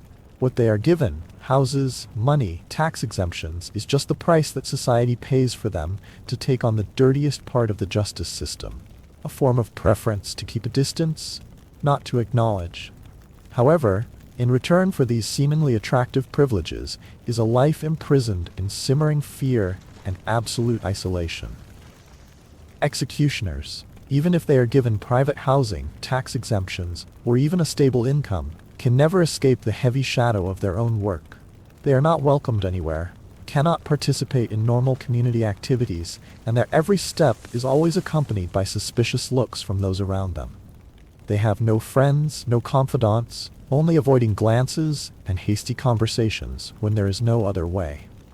Their greatest fear comes not from ghosts or death, but from the very people they live with. A society that is ready to use them when needed, then turn its back, shun, and even abandon them when everything is over. They lived in a state of constant vigilance against the vengeance of the executed, the whims of the officials, or the sudden judgment of the fanatic mob. No law was strong enough to protect them, because when disaster struck, they were the first to be blamed. The isolation was not only physical, on the outskirts of the village, outside the city walls, but also deep-rooted. No one really wanted to touch them, look them in the eye, or trust them as human beings. Throughout their lives, executioners were recognized only when they killed, and then, immediately after, forgotten or despised. Their lives were a series of silent days with solitary meals, evenings without conversation, and sleep always disturbed by fear. So, although they had their own house, it was a house where no one came to knock. Even though they had money, no one wanted to sit at the same table. And no matter how many perfect executions they perform, they remain outside the boundaries of society, the only place where they are never called by the simplest of words, good people. When the last axe is laid down, and the hands that once trembled in the execution of the law no longer have the strength to hold it, the executioner knows that he has been completely forgotten by the world. No one inscribes his name on a stone. No wreath is placed at his grave. And sometimes there is no proper grave at all. The executioner, the instrument of justice, dies as if he had never existed. This oblivion is not accidental. It is the result of a lifetime of exclusion from society, of being framed by fear and hostility. When they are useful, they are indispensable. But when they grew old, when their arms could no longer swing, when their eyes were no longer calm enough to face a dying soul, society itself used them as rusty tools, and left them without a word of thanks. Many of them died in poverty, without relatives, without anyone by their side. Their deaths moved no one, caused no tears in the community they had served all their lives, or rather, in the community they had been denied entry into all their lives. And that was the deepest tragedy. A man who had once wielded power died like a shadow, leaving nothing but memories obscured by deliberate silence. That was the final fate of the medieval executioner. Not only to live on the fringes of society, but also to die outside the memory of humanity. No one told their stories. No one named them beside the history of justice. They live like knives, sharp, necessary, but always hidden away in a dark drawer, and when dull, simply thrown away. No goodbyes, no glances back, no forgiveness offered. In the shadows of clean streets and brightly lit buildings, there are people who quietly do the work that society needs, but no one wants to look at them. They are garbage collectors, an essential job in the modern world, not unlike the image of the executioner in the Middle Ages. Of course, no one is executed, and today's work does not carry the smell of blood and fear, but the way society treats these people, there is a deep coincidence. They are the ones who do the dirty work for the rest of the world, only to be turned away by that same world. The executioners of old carried out justice at the highest price, human life. They were despised for taking on the role that no one wanted to take on, even though everyone knew that someone had to do it. And today, jobs like cleaning, collecting trash, cleaning public toilets are often seen as lowly, as something not worth being proud of.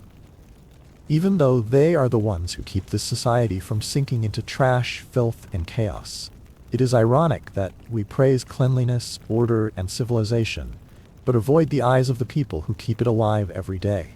Just like people used to bow to the law, but avoid the silent shadow of the one holding the axe to enforce it. Both are the ones who keep the world from falling into chaos, but both have to live on the edge of the light. And then the question arises, quietly but persistently. Is it not the work that is truly filthy, but the way society chooses to pretend to be innocent? In a world that is so accustomed to cleanliness, is it possible that cleanliness itself is making us insensitive to the hands that silently create it? A cleanliness to the point of having no compassion left. In the soft light of history and under the dust of time, there are people who have been labeled unclean, not because they made mistakes, but because they did things that the rest of society would rather not touch. The executioner, the one who carries out the final sentence, is always looked at with caution, fear, even contempt. They are the embodiment of dirtiness, of something that people do not want to mention at dinner, but who keep the law with fangs, the order with weight. However, if we stop for a moment, look deeply into that so-called uncleanness, we will realize a strange paradox. Who is really the dirty person? Is it the one who raises the axe to strike down on command, or is it the society that built the guillotine and then turns away so as not to have to look? Is it the person who collects the trash in silence every morning, or the person who lives in the midst of cleanliness and thinks he is nobler just because he does not have to touch it? This question is not only for the Middle Ages, but also for us today. In a modern society where we pride ourselves on being civilized and progressive, perhaps the dirtiest thing is not the muddy hands, but the heart that has grown accustomed to turning a blind eye to the loneliness of those who live outside the boundaries of decency. So, who is truly unclean? The person who does the dirty work, or a society that is so clean that it has lost compassion? This question is not easy to answer, but it needs to be asked over and over again, until we learn to bow our heads in gratitude even to those who live quietly in the dark. And so, after all the swords have been swung, the sentences have been carried out, and the hateful eyes have been turned, the executioner still stands there quietly, not as a cruel man, but as a shadow of the times, forced to do what society needs, but no one wants to touch. He is not a symbol of sin, but the end result of a world that chooses punishment over forgiveness. The story of the medieval executioners is not only a lesson in the harshness of ancient laws, but also a mirror for ourselves today. That in any society, there are always people who are forced into unwanted roles to keep the rest of the world in peace. And the price they pay, loneliness, silence, oblivion, is the clearest proof that sometimes justice can be served, but humanity is left behind. So if there is anything to take away from this story, perhaps it is a gentle reminder to take a closer look at people who do unacceptable things, not to judge, but to understand. Because sometimes compassion lies not in forgiving the guilty, but in sympathizing with those who have no choice in who they are. And that, perhaps, is true justice. Moving on, let's take a trip into a slightly smaller world. A time without electricity, without hot water, and certainly without the romance that period dramas often tell.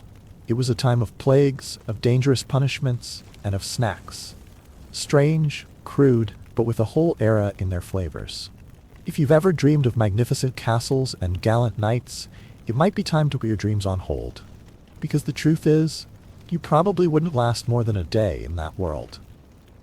Before we begin this journey back in time, if what I'm about to tell you makes you feel a little warm and fuzzy, please follow or relax with a like, but only if you really want to.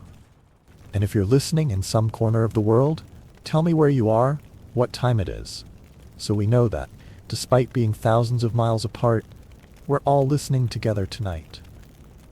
Now dim the lights in the room, maybe turn on a little inspiration to create a soft, soothing background, and then take a deep breath, because we're about to start another night, a normal one. A night without Wi-Fi, without a soft mattress, without air conditioning. Just you, waking up on a damp morning in 1325. The good news? You're alive. The bad news? So is armor.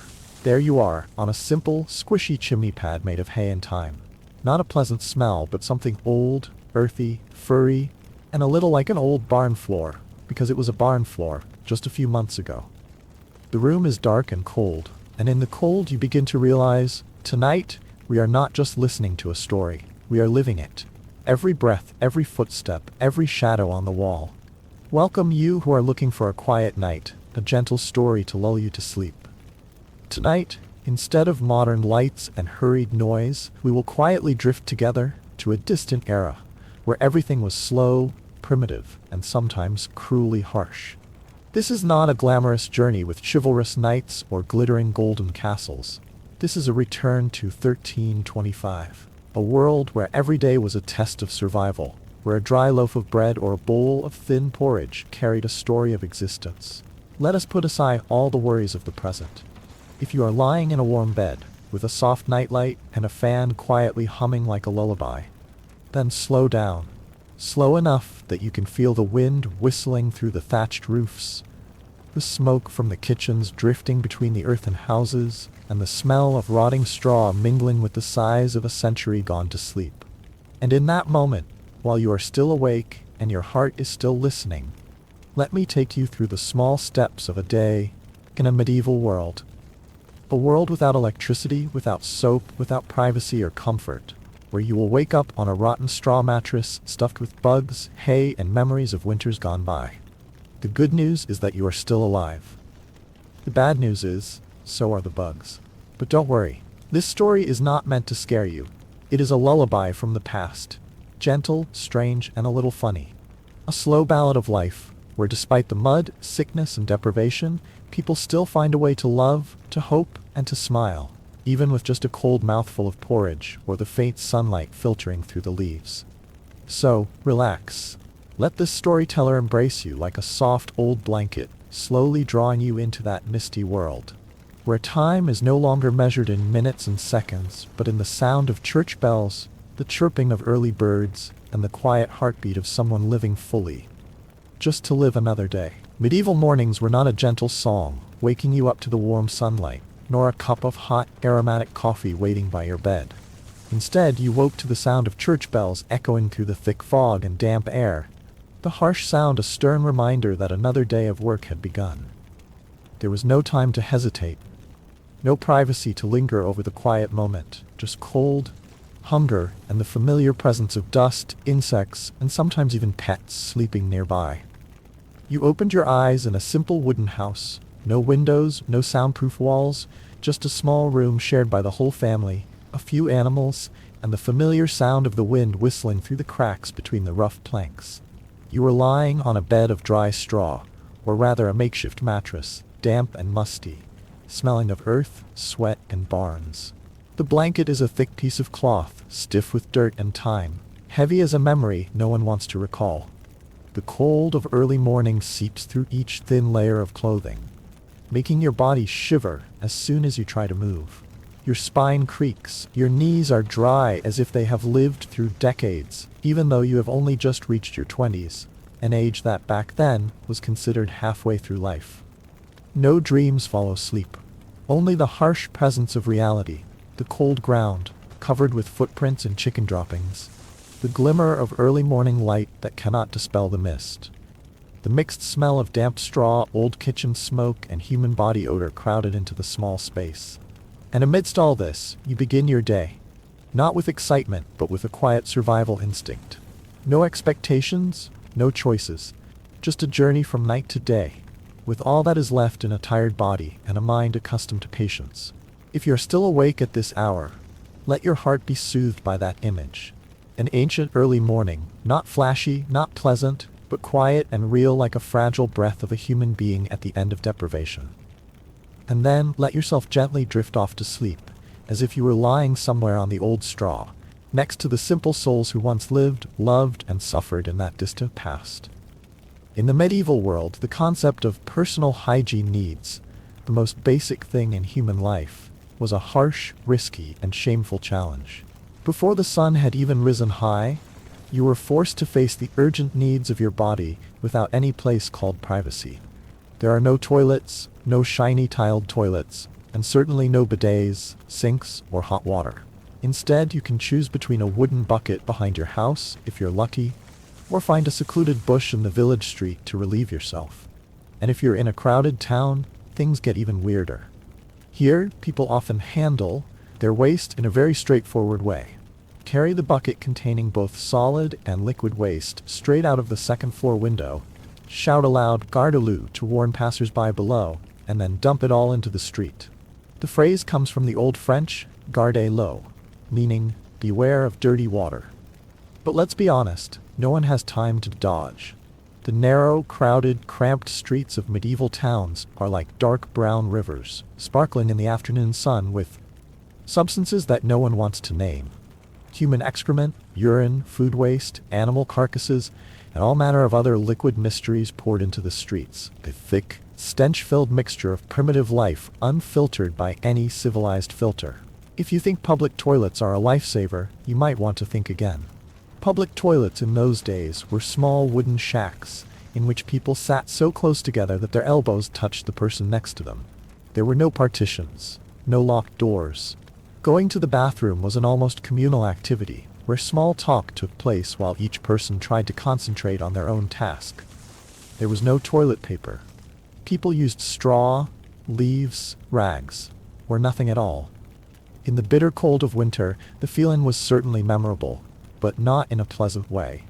And if you thought living in a castle would be any better, well, sorry, the reality is much darker. Castles often had a garderobe, a small niche resembling a toilet, with a hole cut in the wall through which waste fell straight into the moat surrounding the castle. The idea sounds convenient, until you realize that enemies would sometimes emerge from that very hole. Yes, some raids began in the most unexpected place, the sewer system. In the dank, stinking darkness, assassins would weave their way through cramped pipes only to enter the castle through the anus of the toilet structure. In short, defecating in the Middle Ages was a rough, embarrassing, and dangerous experience, where privacy was a luxury and cleanliness was almost non-existent. And you quickly learn that simply surviving each release is a kind of victory. It's hard to believe that it's part of the human quotidian rhythm, but for them, it's not a quirk. It's simply a very real, very primal part of life. A humbling lesson, and a gentle reminder for us today, that even being able to close the door and be alone is a privilege. Mornings in the medieval world don't begin with the gentle sound of an alarm clock, or the aroma of coffee wafting from the kitchen. Instead, you wake up in an old wooden house, where the cold seeps into the heavy blankets, where the rotten straw under your back still retains the dampness of the previous night's rain.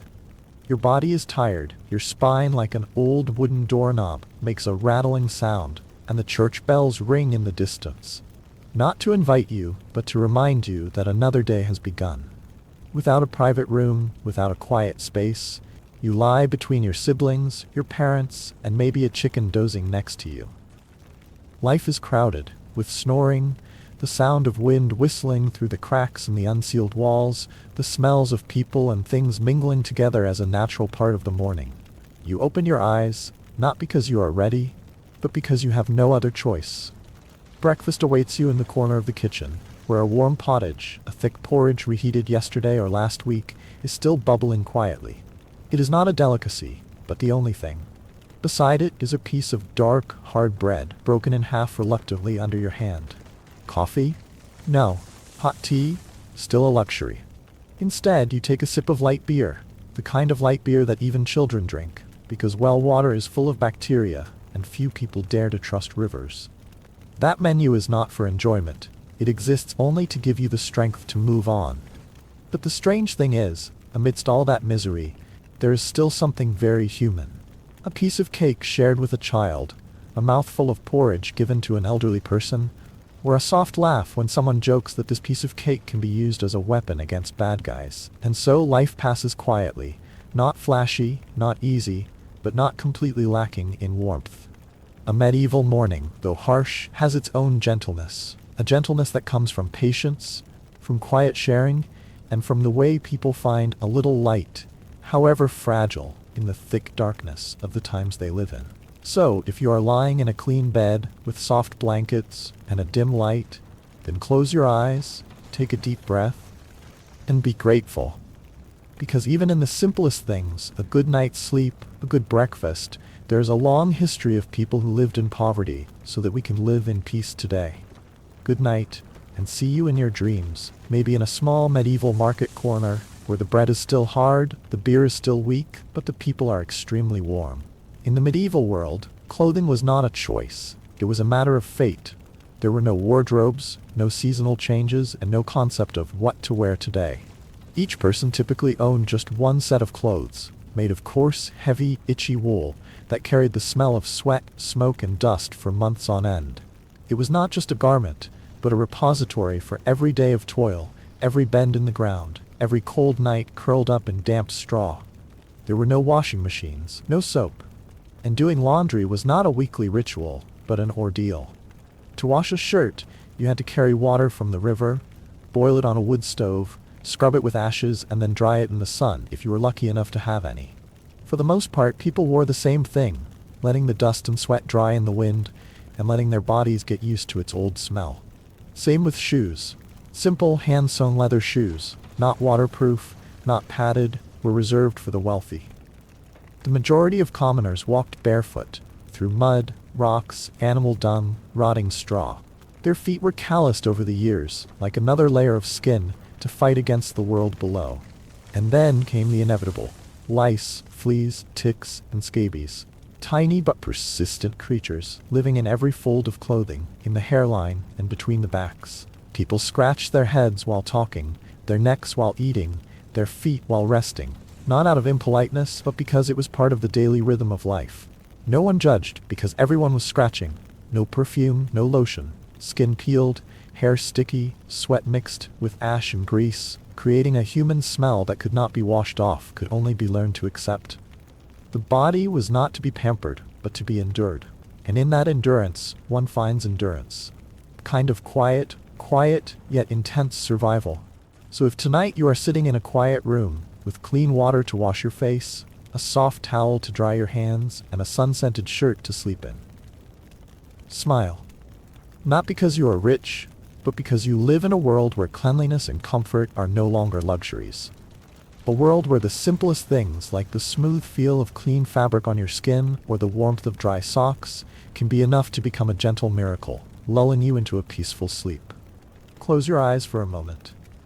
Imagine you've just woken up in a small wooden house in 1325, with the dim morning light filtering through the cold cracks in the walls and the church bells ringing as a reminder that another long, harsh day has begun.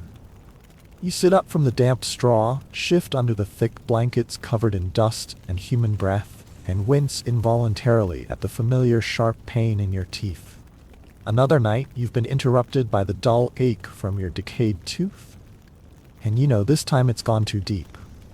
In those days, no one taught you how to take care of your teeth. Toothbrushes were unheard of, toothpaste was non-existent, and the idea of dental hygiene was a vague luxury. Some people chewed twigs or rinsed their mouths with wine, out of habit and not because of any obvious benefit. For the most part, they let their teeth decide their fate. And when the pain becomes unbearable, no caring dentist comes to you. Only the village barber, with rusty iron pliers in his hands, who shaved your hair yesterday afternoon, will now pull your tooth without anesthesia, without hygiene, promising nothing but searing pain. A rotten tooth is more than a minor pain. It can be a death sentence hanging over your head. When bacteria creep into the bloodstream and nothing can stop it, fever will rise, delirium will come, and death will be gentle, silent, without warning. Just from a tooth, a tiny cavity, no one will care.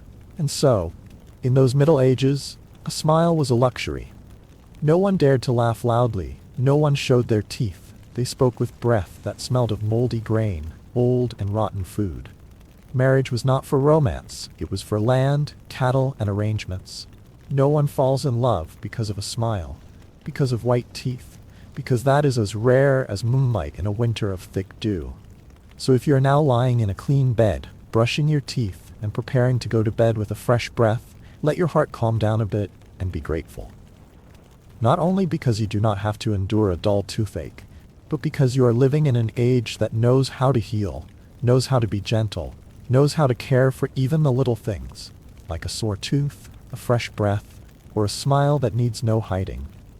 And if sleep begins to come, let your dreams take you there, where every healthy laugh is no longer a miracle, but normal, gentle, and very precious. Imagine you are standing in the middle of a cracked field before the sun has even risen. The morning dew has soaked into your clothes, numbing your skin, but you still have to bend down, starting a day of work like any other. In the medieval world, there was no concept of working hours or rest time.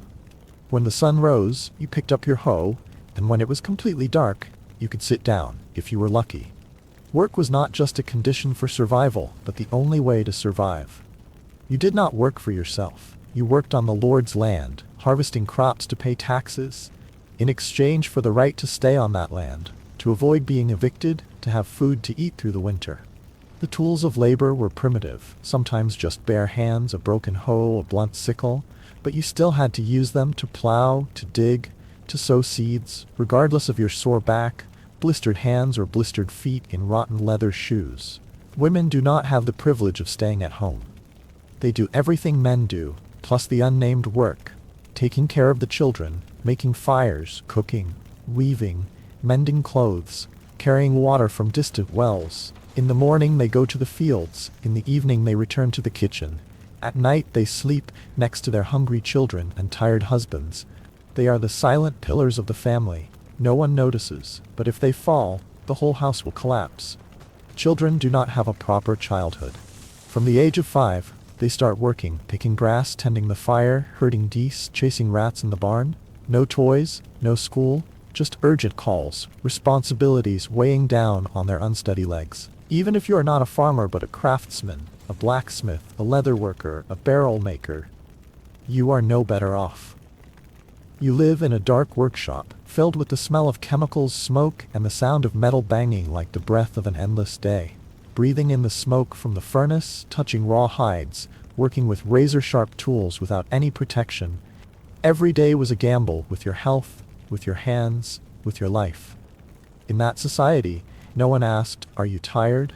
No one cared if you were sick, in pain, or desperate. Work was compulsory, not for advancement, but for continued living. Not working meant not eating.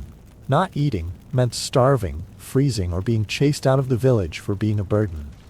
And if tonight you are lying quietly in your room, listening to the gentle wind outside the window, knowing for sure that tomorrow you will not have to go to the fields while it is still dark, then you are living a life that millions of people before you could not even dream of. They work, not because of passion or choice. They work to cling to each day. And in every callus, every drop of sweat soaked into the ground is a simple but precious thing. The fragile hope that tomorrow they can still continue. Imagine one morning, you open your eyes in a dimly lit room, without the familiar alarm clock, but only the distant crowing of a rooster and the sound of buffalo hooves scraping pebbles under the porch. The cold wind seeps through the tiny cracks in the wooden walls, carrying the damp smell of dry grass, kitchen smoke, and the smell of earth soaked in night dew. You sit up. The wool blanket covering you is rough. because it has never been washed in warm water. And the shirt you wear is the only one you have. Frayed at the shoulders, rough, but you still fold it every night because there is nothing to replace it. You bend down with your bare feet, put them on the cold ground, and understand that another long day has begun. No toothpaste, no mirror, no hot coffee to start. Just a bowl of thick porridge made from wilted vegetables and the remains of the day before, plus a slice of bread so hard that you need both hands and a little luck to break it. If you need to relieve yourself, don't expect a private toilet. Maybe just a wooden bucket placed temporarily behind the house or an empty space by the fence. And when you're done, you shout "Gardaloo" as a warning before dumping the waste on the street, hoping that someone passing by will have time to avoid it. In winter, you shiver with cold. In summer, you sweat endlessly. And each season brings its own fatigue, when the weather is not something to complain about, but something you have to endure to survive. You live with lice, with fleas, with itching, and dark red scratches that no one is surprised to see. If you have a toothache, pray to God. If you have a fever, hope it goes away. And if not, maybe a priest will cut your skin to release the bad humors. And yet the strange thing is, in the midst of all this, people still live. They still love, still laugh, still sit together in the evening to tell old stories, to roast a piece of cake on hot coals, to give each other gentle looks in that rough and dark world.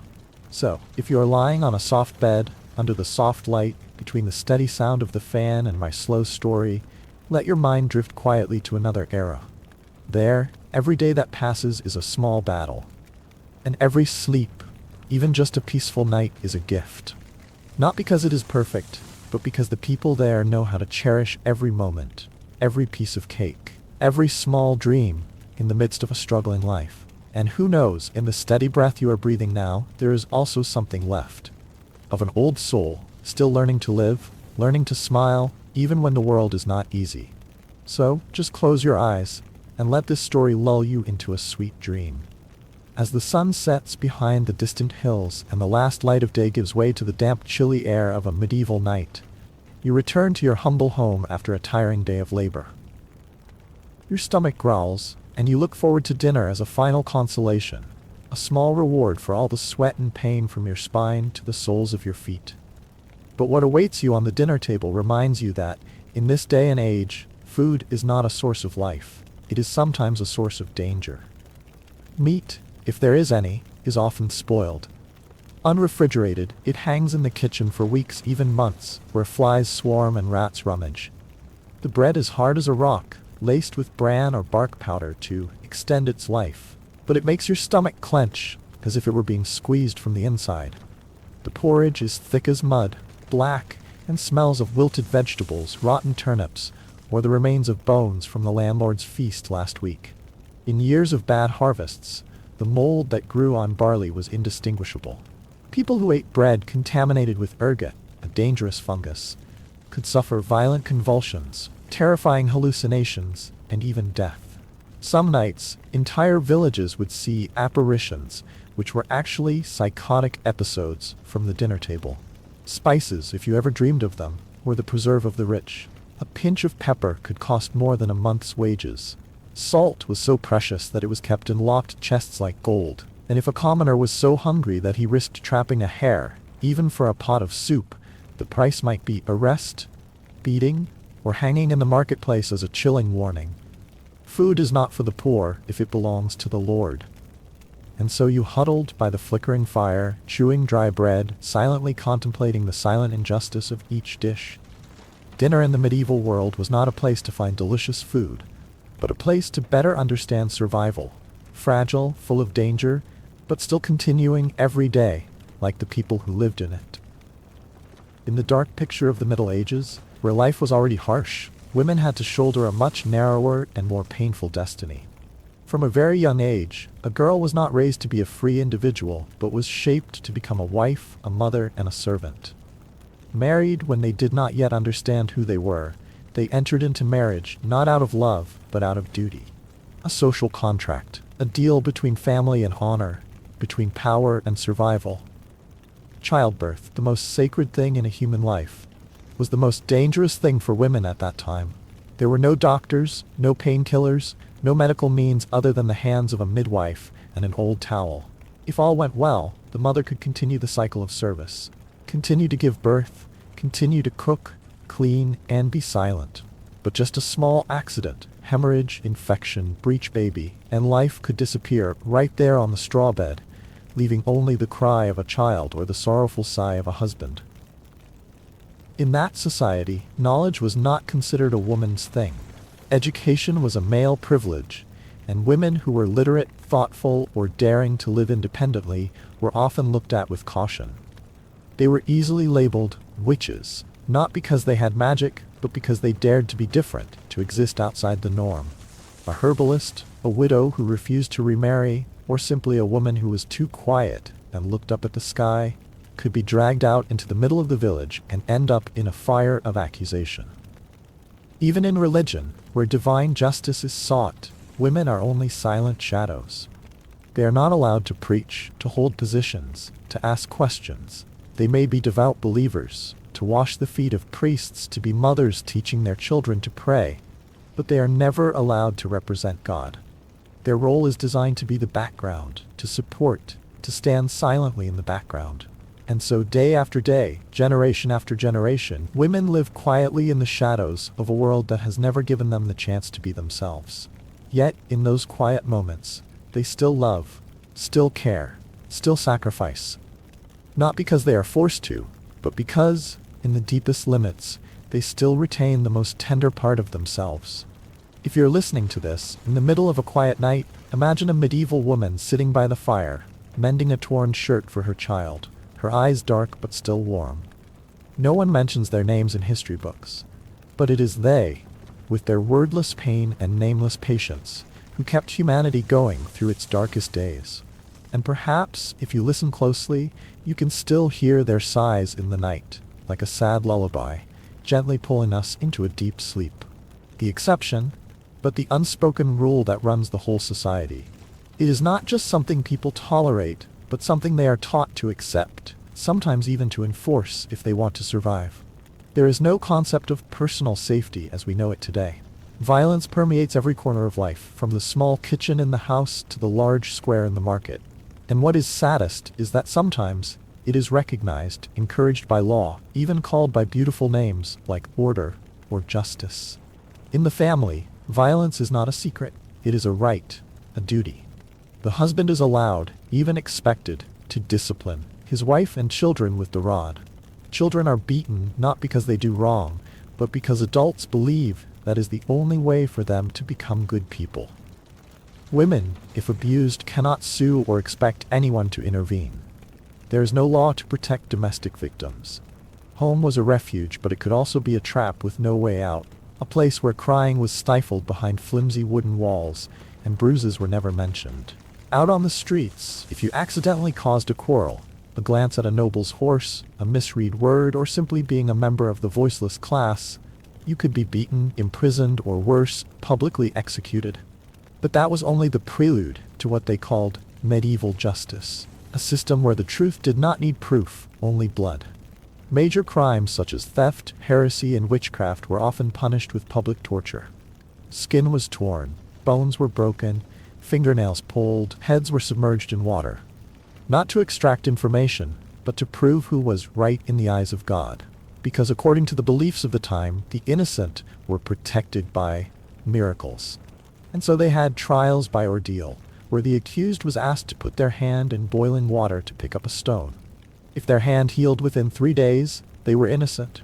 If not, they were a witch, an antichrist, and were to be burned alive. Or they were bound hand and foot and thrown into a river. If they sank, they were righteous, but drowned. If they floated, they were a witch, and were to be killed. That was not a trial.